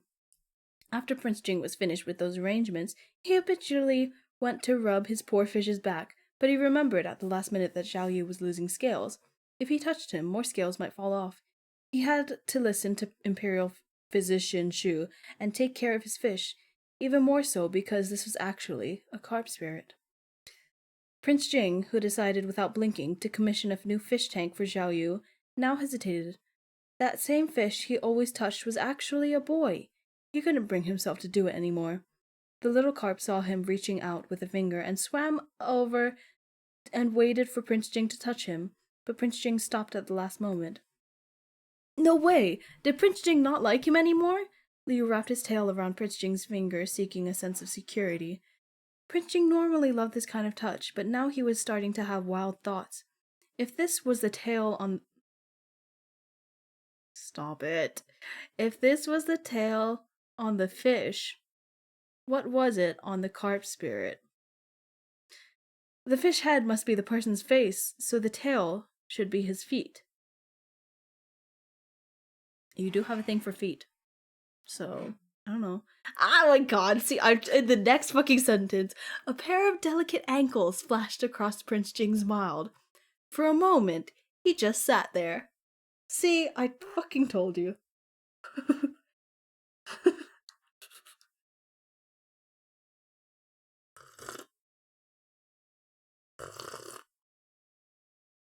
Oh my god. Then he stood up so abruptly that he startled the little carp, who swam aside and stared at him, confused. Prince Jing realized that he was a little too worked up. Afraid that Zhao Yu would realize he was acting strange, he stuck out his finger as usual. Liu swam forward expectantly, but Prince Jing didn't touch his back or tail. Instead, he tapped his head gently. This again, thought Liu. What exactly does it mean? Though Prince Jing had ordered the production of the new fish tank to be carried out as fast as possible, it would still take a few days for it to be finished, so he had to put Zhao Yu back in the crystal fish tank for now. He gave him the best food during this time. For his part, Liu was still losing his scales, so he no longer dared to move around too much. He was going to finish his missions How was he going to finish his missions if he couldn't even move? He was very worried. Wait, don't you still have to get intimate with the prince? Isn't that still your mission, your main quest? Alright, well. Right when the little carp thought he was truly going to turn into a bald fish, Chanqing Palace issued several imperial decrees. The emperor took away all of the second prince's positions and gave him the title of the Marquis of An. The Marquis of An was not given any other residence and was instead confined to the residence he was currently in. Noble consort Chu was demoted to concubine, and as her house arrest from last time had not yet ended, it was set to continue. The emperor issued both punishments and rewards. the House of Chang'an was promoted to a higher class, and Ye Qinghuan himself was promoted to a higher title as well. The emperor allowed the House of Chang'an and King Jinzhi to choose the date for the wedding themselves, and built a residence for the Princess of Jinzhi in the imperial city. The changes he made showed that the emperor was quite determined.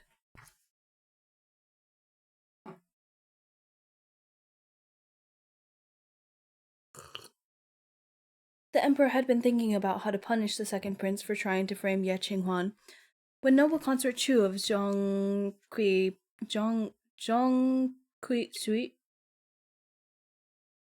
I'm never gonna get this right, and it's probably not even gonna come up again.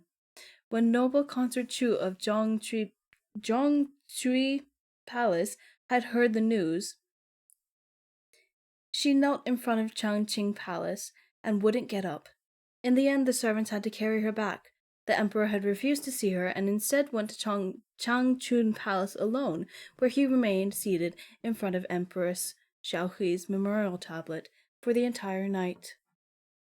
The female corpse in Yanyu Pavilion turned out to be a death row prisoner from Heavenly Prison who had passed away from illness several days ago. Convenient. The emperor knew that Ye Shizi had plotted against the second prince, but Ye Qinghuan had clearly been acting out of self-defense. In the end, the second prince had been the one who started it, and the one who acted like an idiot. If he had succeeded, how would he have explained it to King Jinzhi? Had the second prince never considered the big picture, or did he think the big picture could be sacrificed for the sake of his own goals? The emperor didn't mind his son using a few underhand measures here and there, but the second prince had taken it too far. Just because of his future crown prince status, he'd impulsively lashed out at anyone he felt like. Even if he did ascend to the throne in the future, there was no way he would be able to command the people's respect. The candidate he had previously favored was clearly not suited for the throne. The favor he'd shown the second prince had gone not only to noble consort Chu's head, but the second prince's as well. If he was unable to handle the little attention, now what would happen in the future? Luckily, the emperor had told very few people about this possible choice, and hadn't officially announced the second prince's candidacy for the crown prince position. As things currently stood, calamity had been averted, which meant this was the best outcome. If the second prince did not receive the punishment he deserved, however, it would forever disappoint the House of Chang'an, Prince Jing, and most of all, Empress Xiaohui. This is so gay. There's just lore right now.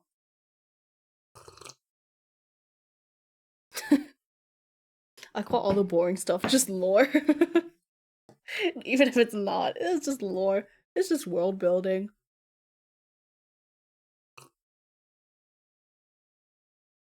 After the emperor collected his thoughts, he issued another decree. Nobody was allowed to voice their opinion on this matter. These decrees nearly caused the court and back palace to explode.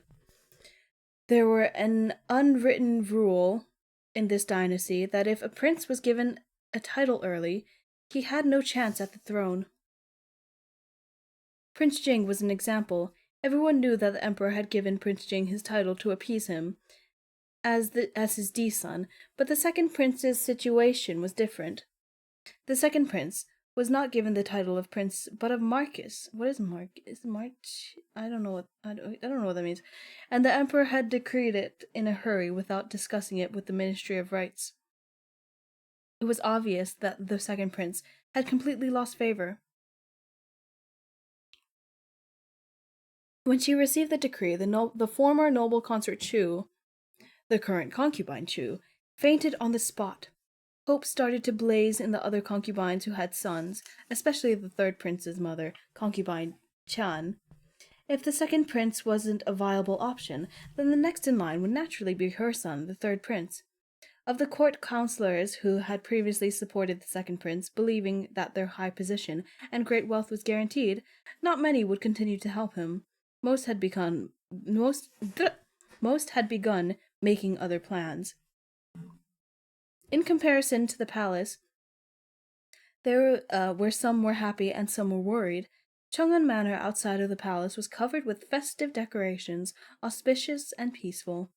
Yet Qinghuan and the Princess of Jinzhui had already exchanged their Gengtai Gengtai footnote cards exchanged for betrothal with information on it such as one's name, birth chart, ancestry, etc. Gengtai? And the Duke of Chang'an and King Jinzhu were choosing a date for them already. As for Prince Jing, though he wasn't mentioned in the imperial decree, he was also rewarded. The emperor ordered head eunuch Luo to bring a set of sweat jade boxes for Prince Jing to put fish food in. It's just fish stuff. The emperor had seen the bamboo box Prince Jing was using at the imperial banquet and felt a bit sorry for him. The emperor had rewarded Prince Jing, but Liu was happiest of all. The new fish food boxes were engraved with a fish design, and the emperor seemed to have had them made especially for him. He'd heard that sweat jade was extremely valuable, so using it to make fish food boxes made Liu feel like his worth had doubled. I don't know what suet is. It's S-U-E-T. I don't know what that is, but sounds bougie. As soon as the imperial decree was issued, there was something else he could be happy about too. The impenetrable defense side quest was updated. The emperor's edict laid out both punishments and rewards, and Liu realized that the side quest could only be considered complete once good was rewarded and evil was punished. His scales falling off was one matter, but he still had to collect his mission rewards, so Liu entered the system.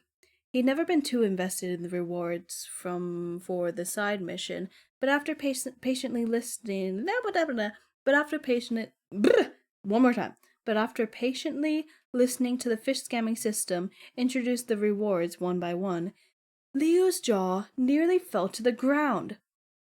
The reward for the impenetrable defense side quest was a completely new type of fish scales. There were five colors to choose from: gold, red, green, silver, and purple. Had he been losing scales recently because the mission would reward him with new ones? You're overthinking, user, the system informed him immediately. Your scales keep falling off because normal fish scales can no longer handle the intensity of your behavior.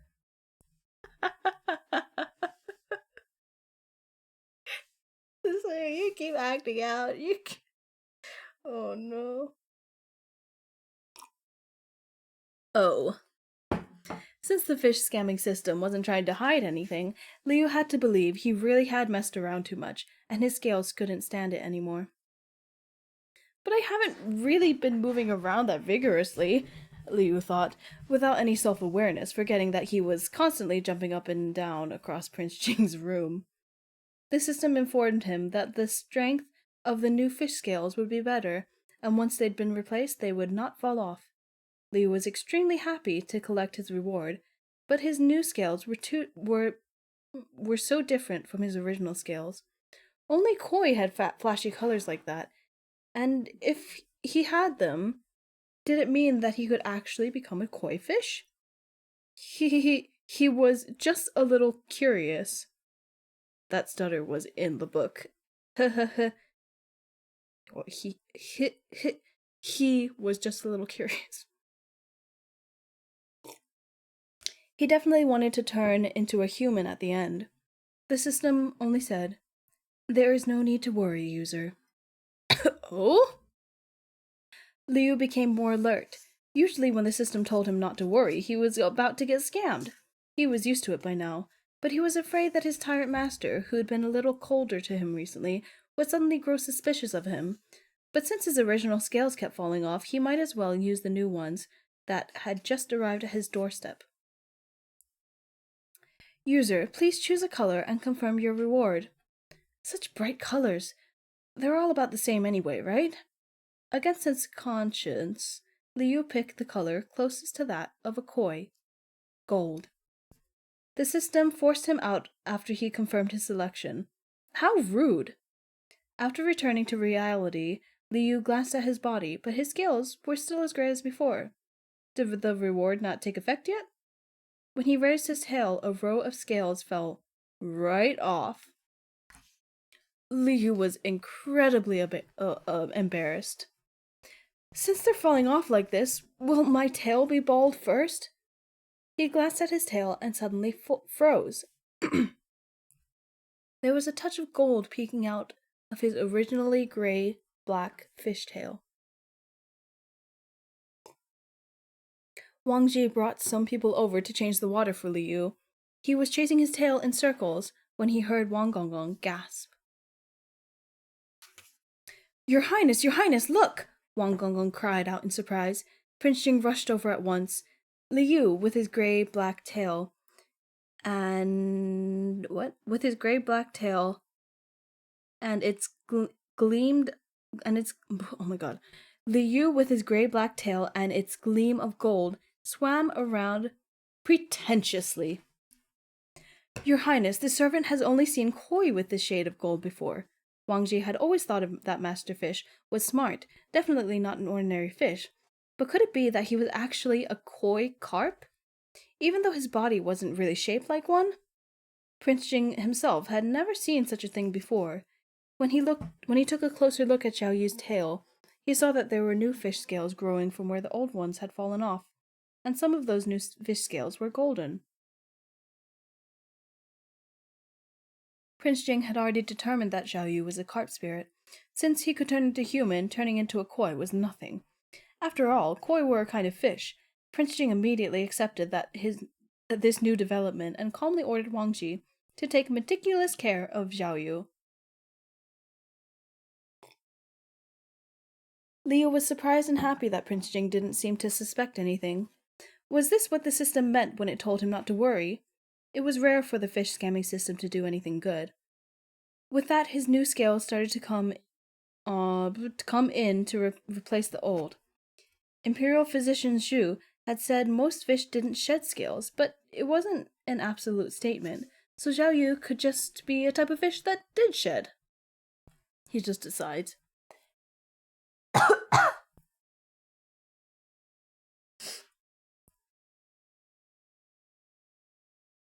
Oh boy. Oh boy.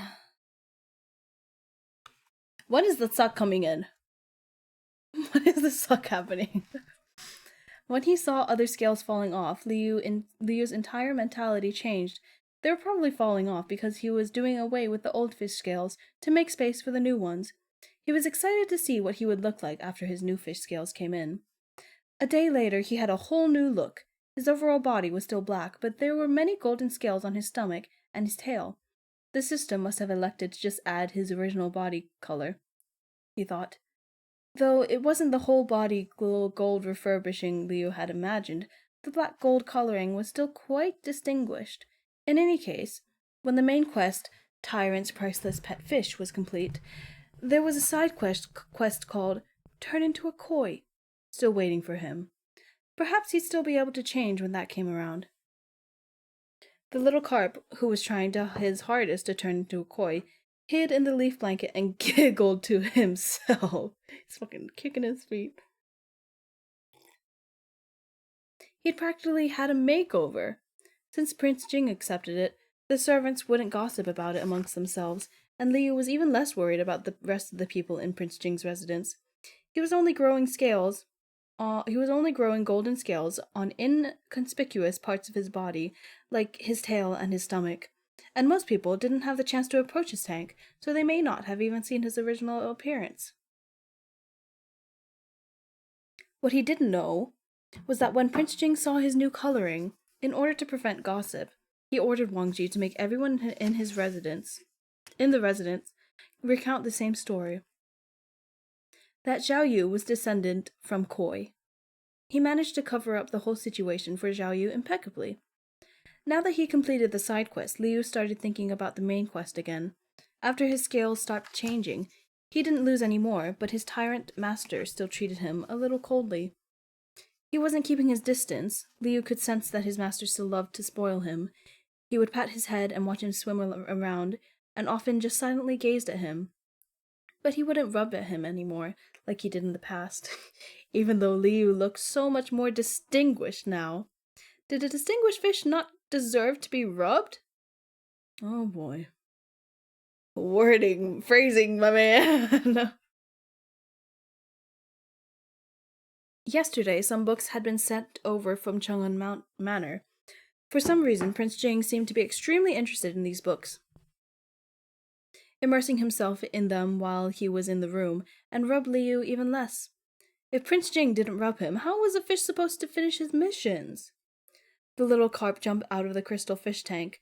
Ever since his scales had been replaced, he found that he could use his tail more smoothly. He jumped a few times, landing in the petal-shaped tea bowl on Prince Jing's desk, and splashing a couple drops of water onto the books that were spread out there. Ah, he didn't mean to. Liu only just remembered that when Prince Jing read books with him, Wang Gonggong would put an absorbent towel on the table, and Prince Jing would keep the tea bowl away from the book. But this time, since the fish had jumped out on his own, no protective measures could have been put in place, and he accidentally got Prince Jing's book wet. Liu was agonizing over how he was going to salvage the situation when Prince Jing took out a dry towel and quickly wiped off the water droplets on his book. His dark eyes glanced at the little carp flapping around in the teacup. Liu immediately stopped moving, but the prince didn't chase him away. Prince Jing thought that Zhao Yu might want to read the book with him. Oh, God. Moving the tea bowl closer would be too obvious, so instead he imperceptibly moved the book toward the fish. The little carp carefully raised his head. Prince Jing was so concentrated. What kind of book was he reading? His tyrant master usually liked reading books on the art of war or travel books. Last time, Liu had fallen asleep while reading a book on the art of war. No one else is reading the art of war. I know someone reading the art of war. Stupid.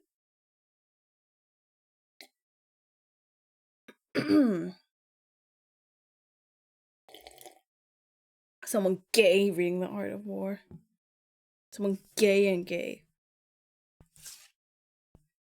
Oh no.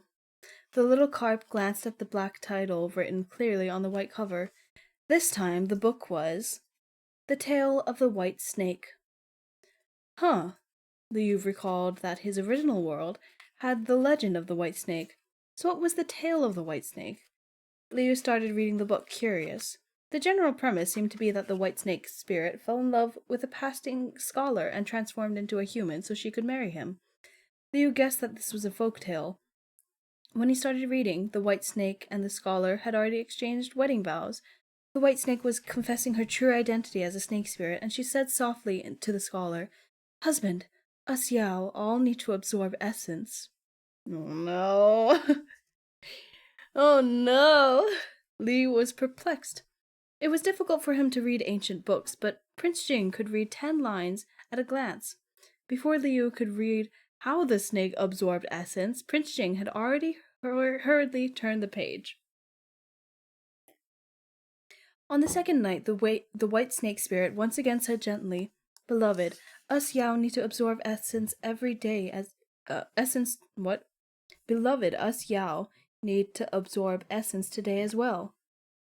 Prince Jing flipped the page quickly again. He flipped through over 10 pages like this. Liu estimated that the white snake spirit had probably absorbed the scholar's essence at least 10 times already, but he'd still read absolutely nothing. In the end, with one more page in the book, a great monk came and denounced the white snake for disobeying the way of heaven. He placed the white snake in a golden alms bowl, and the scholar came back to his senses to become a monk alongside the passing monk.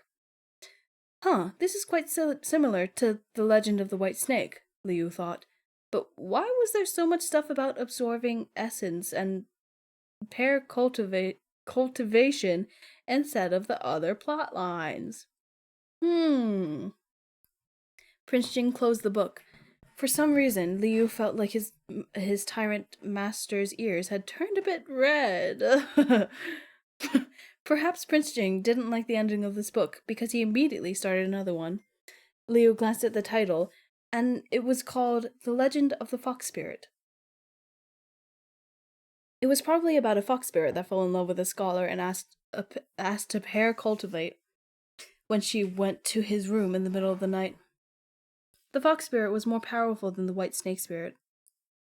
The first night alone was a full 20 pages. Liu secretly counted as Prince Jing flipped the page 20 times. He only realized afterward what kind of book it was. It must be an ancient story about love-making. Liu was incredibly amused to learn that Prince Jing actually read that kind of thing. No wonder he flipped through the pages so quickly. Was his tyrant master shy? But it wasn't a huge deal to read this stuff. When Liu was still human, he had just turned 18. That is new info.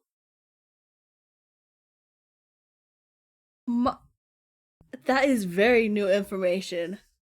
Oh my god. He's little. He's little. Who hadn't read a bit of porn at that age? Prince Jing was a young man in his 20s, so in ancient times he should have had a courtyard full of children running around by now. What was wrong with seeing a bit of action in a book? Liu tried to get closer. Master, I also wanted to see the indescribable things happening between a Yao and a scholar.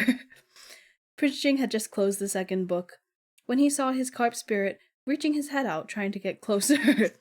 Prince Jing couldn't help but smile and flicked his fish head lightly. The little carp fell back into the teacup with a splash.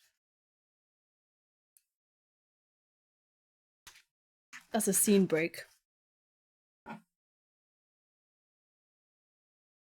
I went through this tea so fast. Oh no.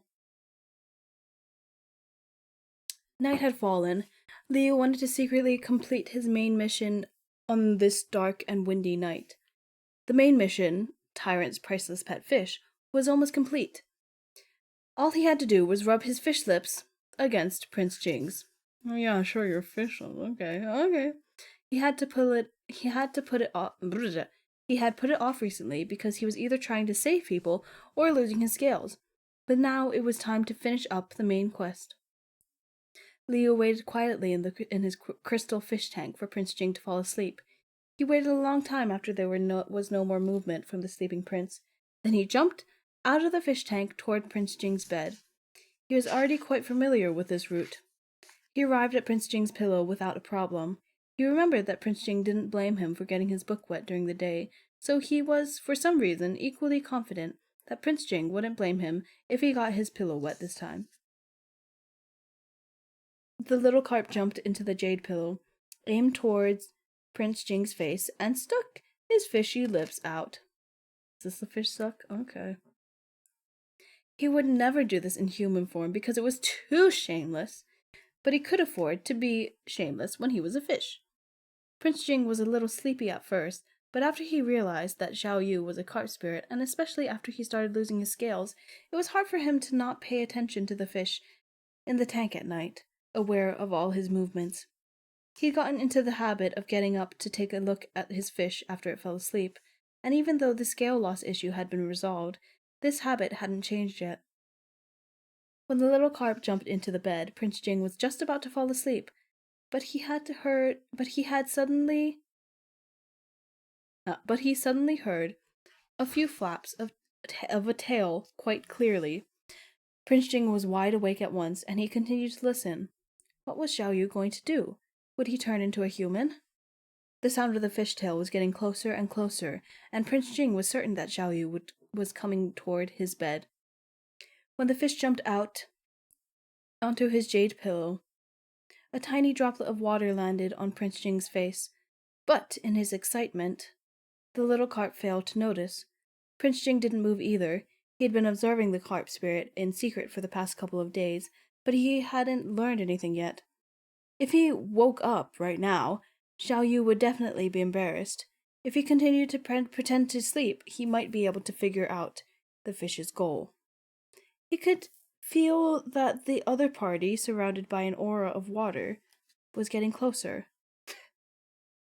Mwah! Something sharp touched his lips for just a moment. Prince Jing's breath caught in his throat as he realized what it was. The lively, sweet scenes from the books he'd read about Yao and scholars, especially the parts he'd flipped through quickly, popped into his mind one after another. Oh boy. The white snake spirit and the scholar, the fox spirit and the scholar, all became this vexing carp spirit and himself. It wasn't hot in the room, but Prince Jing was covered with a thin layer of sweat. His body was stiff and his chest was burning. He didn't know what he was doing, lying here half helpless and half expectant. Oh, stupid. It's a fish! Waiting for the carp spirit to go further. But instead, the carp spirit blithely turned around and jumped back into his fish tank. What? Was it so easy for the carp spirit to suck essence that it was over already? And that's the fishy suck. Yee! Oh no, oh no, oh no, oh no, oh no, oh no, oh no,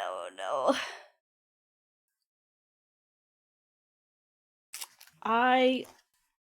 That's fishy suck. Everyone, that is fishy suck.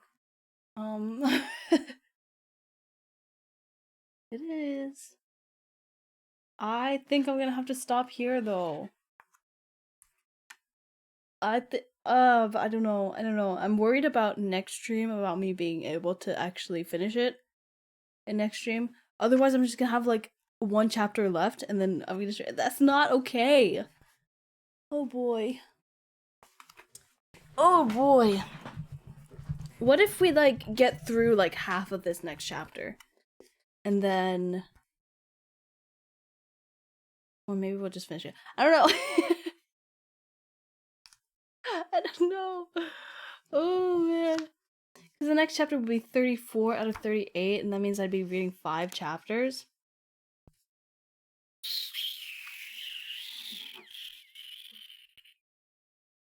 I don't know about that.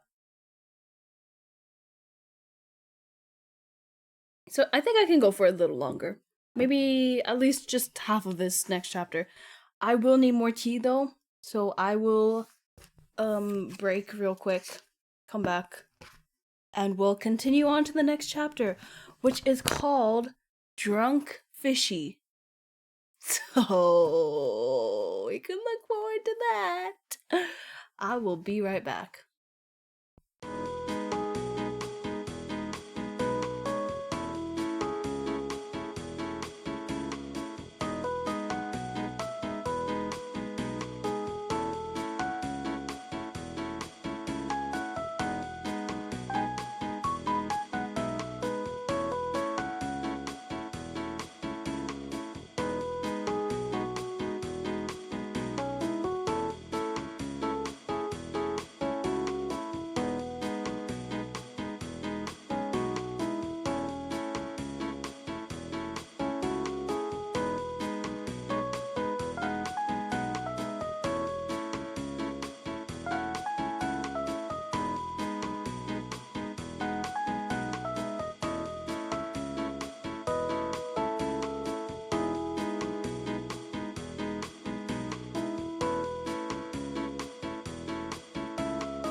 I'm back. Yippee! I'm back. I'll have more tea. Oh boy. Are we ready for a drunk fishy? I don't know. Wow, we're really going on for a long time today. That's crazy. That's crazy. Crazy how far you can get when you don't stream like first thing in the morning.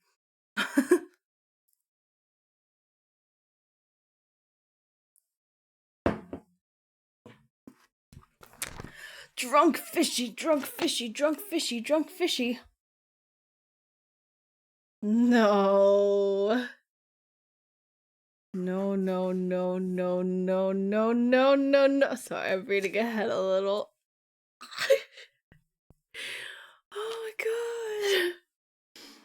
So stupid. I love it so much. I love it so much. Oh my god.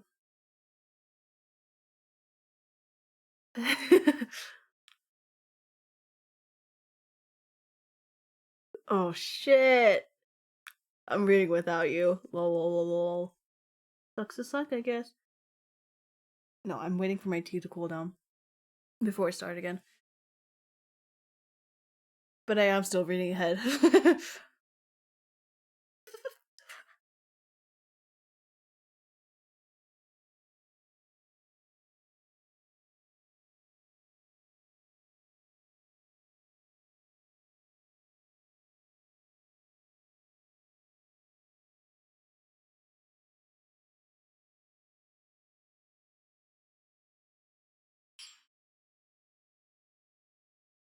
Sorry, this is awkward, isn't it?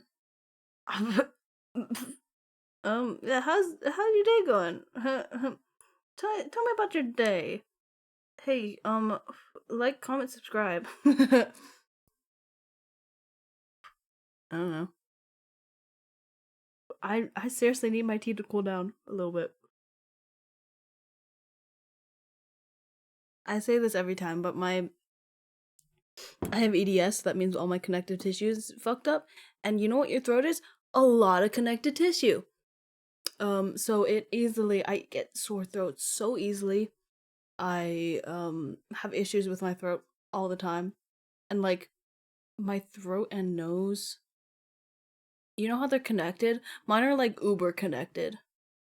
It's kind of disgusting and I don't want to get into details with it, but it's annoying.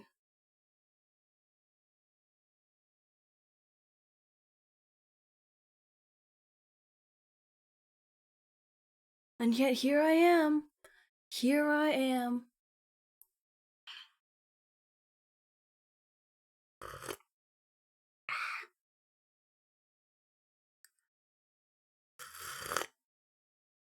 Okay.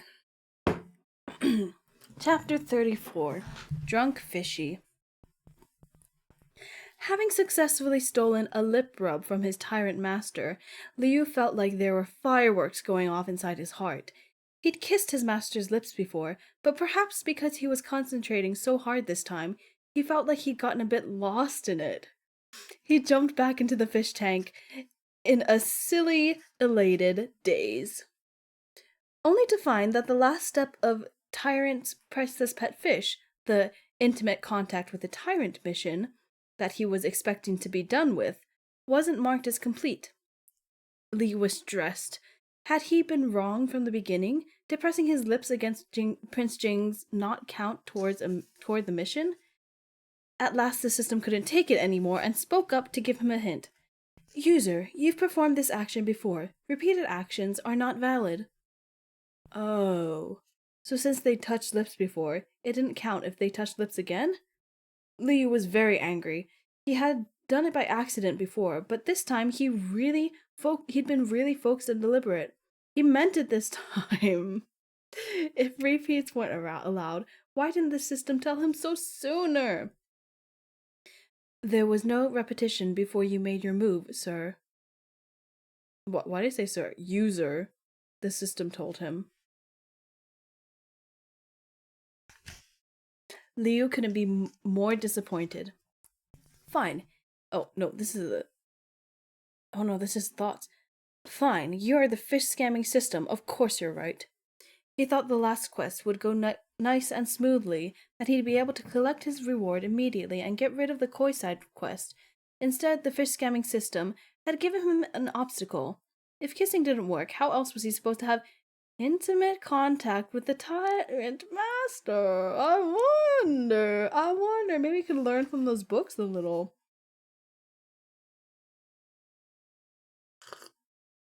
Maybe you should, you know.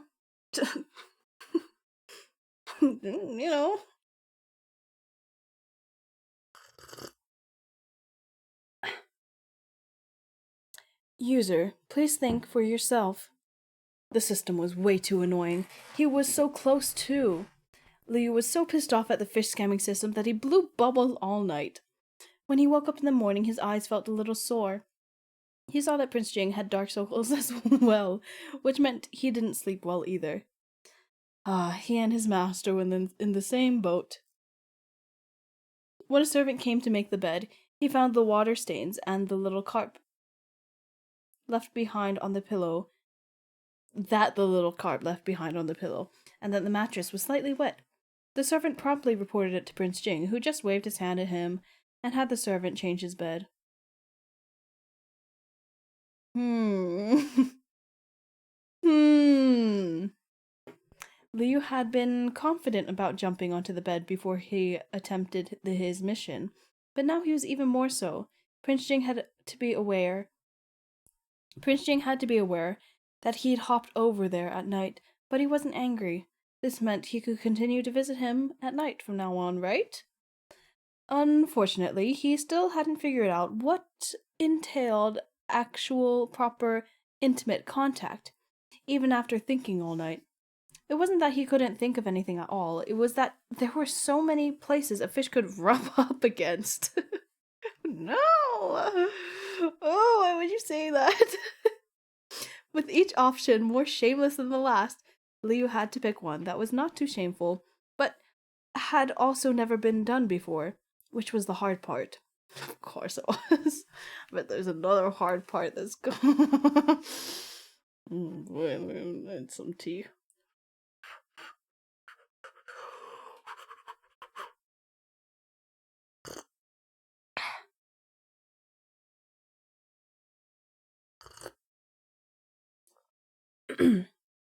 For example, Prince Jing's face. Liu had rubbed against his face a lot in his time as a fish, so that definitely wouldn't count. Liu was still thinking hard about other areas that other than the face when Wang Gongong came to report that the Duke of Cheng'en's son had arrived. Prince Jing felt it was unfair to keep the carp spirit inside all the time, and besides, Yeshizi was already familiar with Zhao Yu, so he decided to take his fish to see Yeshizi and get some air.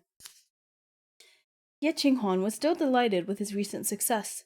His marriage to the Princess of Jinzhou had been set for after the second month, and of course, considering his relationship with the House of Chang'an, Prince Jing was obviously invited. Yeshizi was quite sincere. He came to give Prince Jing the invitation himself and even brought 2 jars of wine with him. Grandfather brewed these 2 jars of green plum wine. Grandfather brewed these 2 jars of green plum wine himself. He insisted that I bring them to you. Yeshizi put the wine down. Liu recalled that the book had mentioned the green plum wine from Chang'an's manor before. Ye Qinghuan's grandfather, the former Duke of Chang'an, and Prince Jing's grandfather had once brewed a jar of green plum wine for each of his children. These jars of wine had been buried, to be dug up when his children were married. Aww. This was quite the elegant ritual. When Prince Jing's mother entered the palace, she did so as an empress, so her wedding had not been held at home, and the wine stayed buried in the ground. In the past, he hadn't had the opportunity to give it to her, but after Empress Xiaohui passed away, he'd never be able to. What the hell? What the hell? Why did it make me cry? What the hell? That snuck up on me. What the hell?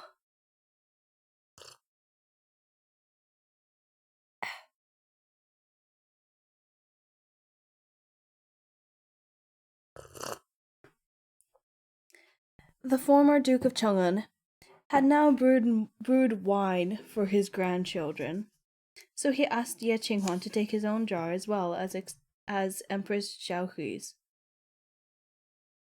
The former Duke of Chang'an had been in poor health for some years now, and usually stayed in Chang'an Manor to rest and recuperate instead of venturing out. He quite missed his grandson, Prince Jing, who lived alone in his own residence. As a prince, Prince Jing could understand things without needing to hear them said. Prince Jing understood why Ye Qinghuan had brought over 2 jars of wine. There was a faint glimmer in his eyes as he lightly stroked the jar that belonged to his mother. He accepted the wedding invitation too, and glanced at it. This time, instead of having someone kick his cousin out, he asked Wang Ji to grab Ye Shizi a seat. Ye Qinghuan was overwhelmed with gratitude and sat down quickly. Ye Shizi recalled what he'd seen and heard on his way here, and he brought it up casually without hesitation. "Oh, right. I saw a lot of workers around your residence on the way over. Are you remodeling?"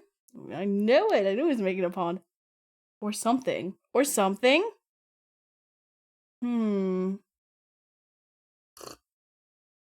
Ye Qinghuan had seen several areas of Prince Jing's residence surrounded by fences, and from the inside there was a constant sound of digging. He and Prince Jing had known each other for many years, and he knew how indifferent he could be sometimes. Prince Jing had never put any thought into the layout and decor of his residence, and he hadn't changed anything since he moved in. This was the first time any sort of major construction project had taken place. Was Prince Jing jealous that he was getting married and wanted to join in on the fun? If that really was the case, Ye Qinghuan was quite happy with himself.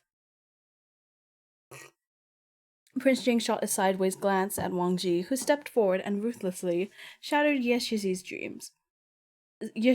daydream. "My lord, His Highness is building a new fish tank for Master Fish." "What? So it was because of the fish, not him?" Ye Shizi had already struggled to believe his dog could lose to a fish, but now it turned out that he himself had lost to the fish as well. He couldn't help complaining. "Tianqi, isn't that too much?" Liu was in his coral fish tank next to Prince Jing, still thinking about intimate contact, when he heard there was going to be a new fish tank. His tail started to flick in excitement, and he flicked his tail. As he flicked his tail, he contemplated Ye Shizi's words. He'd been holed up in Prince Jing's room lately. With him losing his scales, the Prince Jing hadn't wanted to take him out and about. Prince Jing was always keeping an eye on him, so he had almost no chance to transform into a human and was completely unaware that a new fish tank was being constructed at Prince Jing's residence. If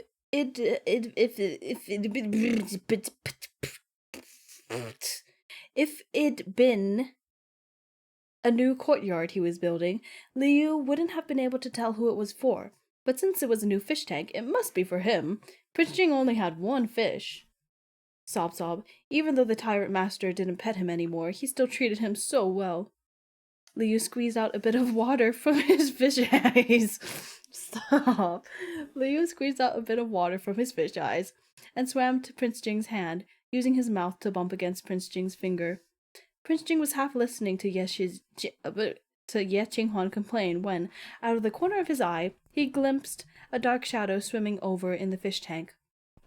The familiar touch on his fingertips made him push his hand out without even thinking about it. Before he realized what he was doing, Prince Jing had already grabbed the fish's tail and tickled it. Without noticing, he actually...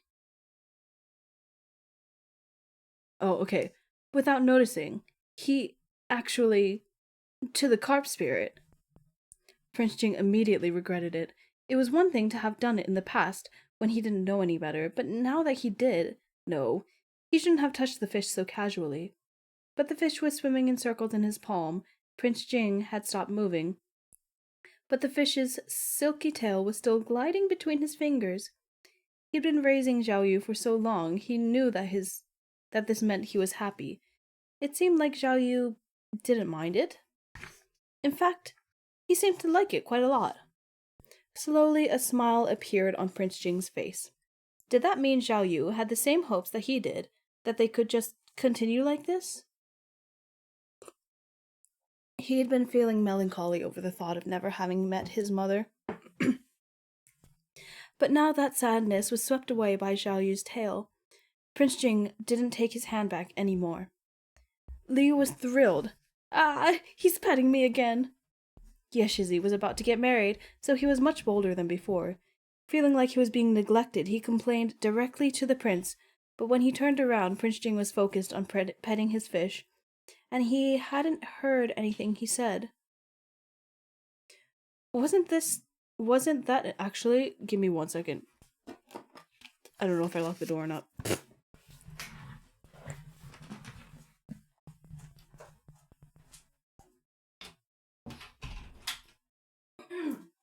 Yep, okay, we're good. Sorry, I just don't want any interruptions. Like, people have to go through this door to get to the washing machine. So if that happens, I'm like, no, that would be so weird and interrupting, and I don't like that. Okay. Where were we? Oh dear.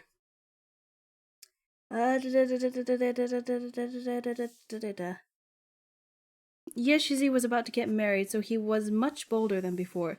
Feeling like he was being neglected, he complained directly to the prince, but when he turned around, Prince Jing was focusing on petting his fish and hadn't heard anything he said. Wasn't that enough? He'd lost completely, okay? Yeshizi sidled up to Prince Jing. Tianqi, can I touch Zhao Yu too? He said with a smile. In exchange, you can pet Zhongfeng whatever you want. Even though Yeshizi was always comparing Zhongfeng to the carp, he'd wanted to play with this slippery little carp for a while now. Prince Jing narrowed his eyes, displeased. Who wants to touch your dog? Wang Ji, who was standing in wait at the side, understood the situation and quickly ordered someone to keep Yeshizi at a distance. My lord, how could you forget again? He said exasperated. His Highness doesn't like it when people bargain with him. Ye Qinghuan was surprised. That was considered bargaining? How is it not? He likes it even less when other people touch his fish. The only reason he didn't kick you out was because of the former Duke of Chang'an, Wang Ji silently thought. Yeshizi had no other choice but to stand pitifully in the distance, watching his older cousin touch his fish. He came to show off that he was getting married soon, but Prince Jing had turned the tables on him, and now he was showing off instead. Yeshizi's eyes widened, though, as he noticed something extraordinary. There was gold on the belly and the tail of the fish that Prince Jing was petting. It seemed different from the fish Yeshizi had seen before. Yeshizi stared at it for a long time, thinking that he was finally right for once. Tianqi, did you get another fish? Prince Jing ignored him. Wang Ji smiled. My lord, what are you talking about? It's not a new fish. Just that master fish has new scales. Fish can change scales? Ye Qinghuan had a look of disbelief on his face. How come I've never heard of such a thing? Prince Jing glanced at him mildly, and Wang Ji immediately said, Just because my lord hasn't heard of it doesn't mean it doesn't happen. Besides, does your Zhongfeng also shed his fur? Ye Qinghuan had to nod, since Zhongfeng did shed his fur. Every time he did, there would be piles of dog hair in Chang'an Manor, but Zhongfeng wouldn't suddenly change the color of his fur, right? But Prince Jing's fish was smarter than other fish, so he's probably just different, right? Ye Qinghuan blinked a couple of times and managed to convince himself. Prince Jing had no reason to lie to him. If he upset Prince Jing again, he'd probably be chased out of his manor. All right. Yeshizi racked his brains, wanting to give Prince Jing a good impression, and managed, Actually, a fish changing scales is quite distinguished. Prince Jing nodded coldly at Yeshizi. Liu, who was enjoying his rubbing, shook his tail and thought, Great minds think alike, Yeshizi. Freaking bitch. Ye Qinghuan's hard work earned him a meal at Prince Jing's residence. One of the 2 jars of green plum wine the old Duke of Cheng'an had brewed, Wang Ji safely stored Empress Xiaohui's jar.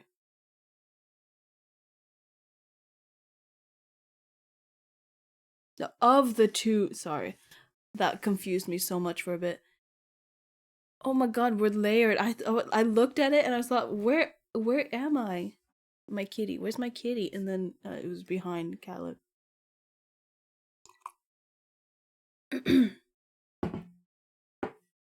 Of the 2 jars of green plum wine, I don't know why I can't say green plum wine. Green plum wine. Green plum wine. Green plum wine. Of the 2 jars of green plum wine the old Duke of Cheng'an had brewed, Wang Ji had safely stored Empress Xiaohui's jar. Ye Qinghuan patted the other one. Grandfather brewed this one for me, so let's try some together. Prince Jing didn't say anything, of course, but Wang Ji guessed what his master was thinking and brought 2 glazed cups for Prince Jing and Ye Qinghuan to drink from.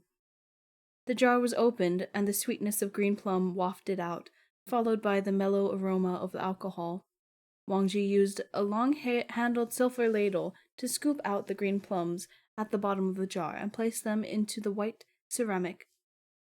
onto a white ceramic plate. It was customary in this empire not to eat the green plums while drinking green plum wine, but there were people who liked them. Wang Ji took them out so Prince Jing and Yeshizi could use them as they liked. Are the green plums, is that like... Are we talking about actual green plums, or is that like code for jujubes? Jujube. Is it? I wonder. Because people call them plums sometimes, I think. Hmm.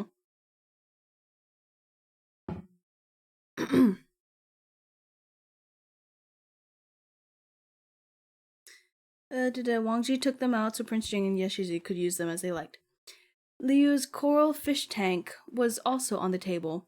These days, he enjoyed the honor of dining with his tyrant master.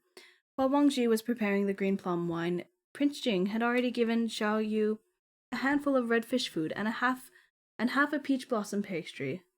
Liu should have been satisfied with the fish food and peach blossom pastry, but when the green plum wine was opened, it was so fragrant that he could smell it from his tank. His ravenous stomach started crying out from yearning. So this is where the drunk fishy comes in.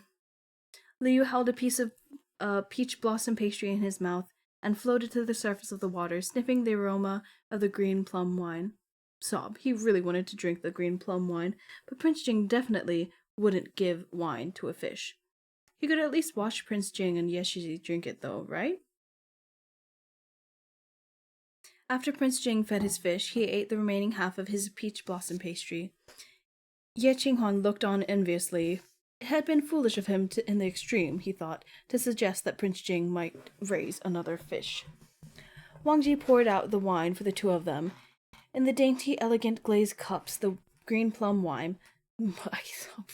It's because there's green, which the R is in, and then the plum with the M at the end, so I end up saying green plum, like, rind, or green plum, or I say green plum wine, which is not what it's saying. The green plum wine.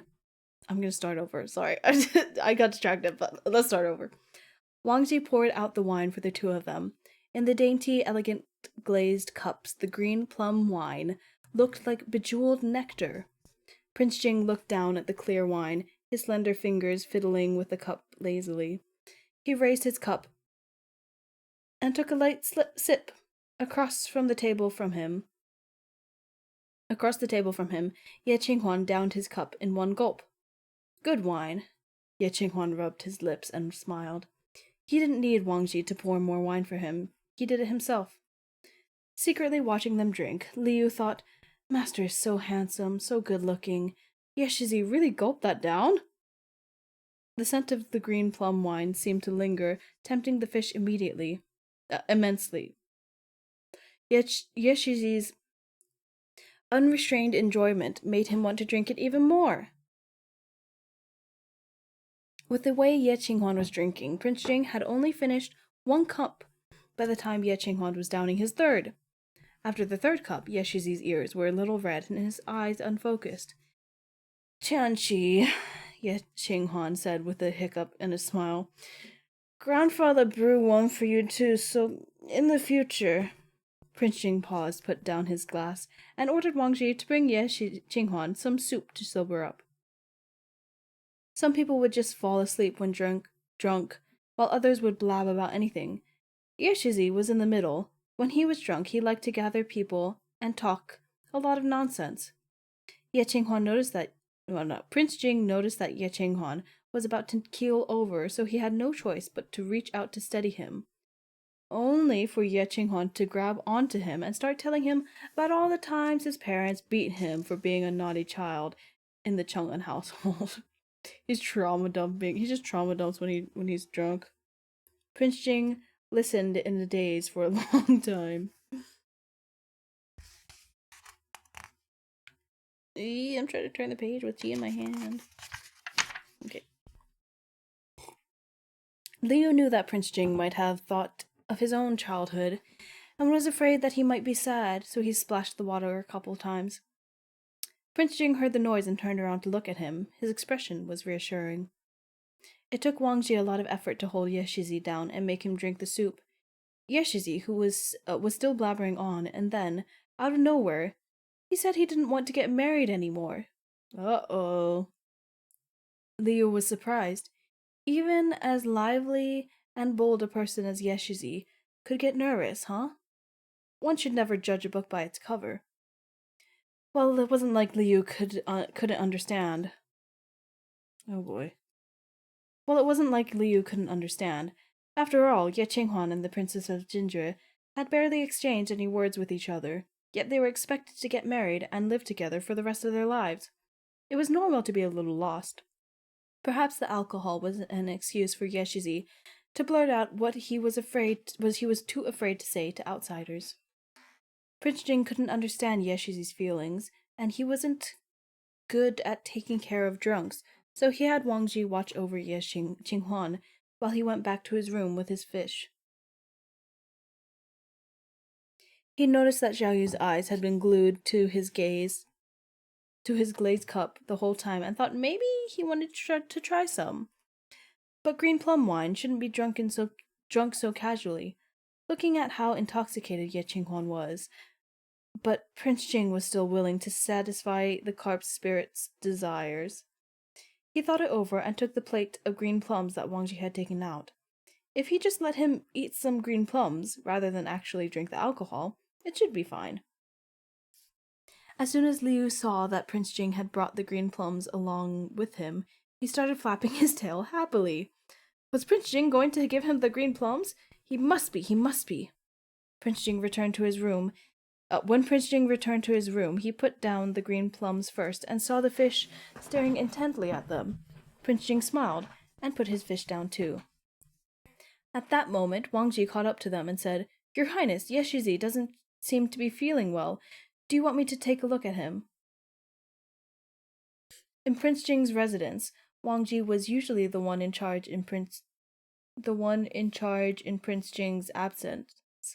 But since Ye Qinghuan was the eldest son of the Duke of Chang'an, it wasn't appropriate for Wang Ji to make too many decisions, so he'd rushed over to ask Prince Jing for directions instead. Prince Jing understood that something had happened that Wang Ji couldn't handle alone, so he decided to go back. Uh-oh. He was about to pat Zhao Yu's head when he realized that the carp spirit was staring so intently at the green plums that he hadn't even noticed his master was about to leave. Prince Jing suddenly felt that the plate of green plums he brought in was somehow a nuisance. A fish couldn't eat green plums.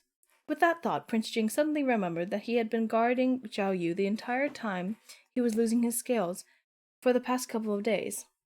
Though Zhao Yu had finished changing scales now, he hadn't turned into a human since they got back from the palace. Could he only turn human when Prince Jing wasn't there?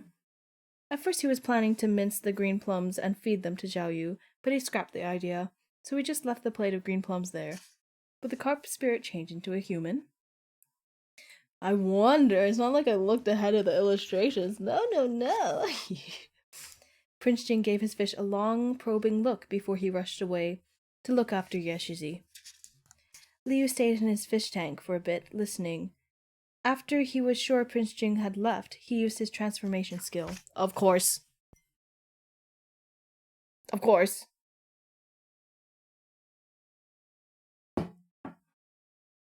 Ever since he got back from the palace, he hadn't had any time to transform because Prince Jing was always watching over him.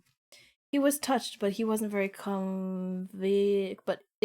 convenient. An hour, though short, was still enough for him to eat and play around.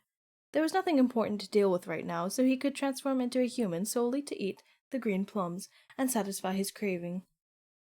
There were a lot of green plums on the plate. He had watched Wang Ji scoop them out of the alcohol jar. Nobody would notice if he just ate one or two. It was safe. Liu habitually picked a set of underclothes from the closet and put them on. He sat in front of the table and picked up a green plum. The green plum wine was amber, but the plums were still emerald green. The emerald color and sweet, fragrant scent were enough to make him drool. Liu shoved the plum into his mouth and carefully bit down.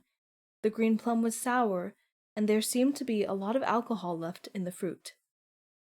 The wine was sweet and fragrant, not too strong. He fell in love with the taste at once and immediately picked up another one. And there's a scene break right there, so I will be that's where we're gonna end the stream today.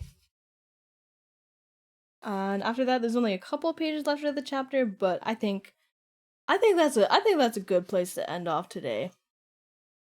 I think that's good. And then we can finish it in the next stream. I think it'll be easier to finish it in that way. Alright. Thanks for watching. Thanks for hanging out. I'm gonna go. My throat hurts. I've drank 3 cups of tea. I gotta pee. I really gotta pee. But on Friday, same time, 6 a.m. PDT, we will be finishing this book. We'll finish the book and we'll see what this what this fish does when he is drunk. And that's that. I will see you all on Friday. If not Wednesday. I do plan on streaming on Wednesday. I just don't know exactly what. It'll probably be art, but I don't really know what art. Actually, I should finish my Tsinghua art. That would be good. That would be good, because I've been doing so many things, I haven't had time to do art for myself, you know? So it would be good to take a kind of break from other art and just do personal art, like fan art. So yeah, I'll see you later. Thanks for hanging out. Hope you have a good rest of your day. Goodbye.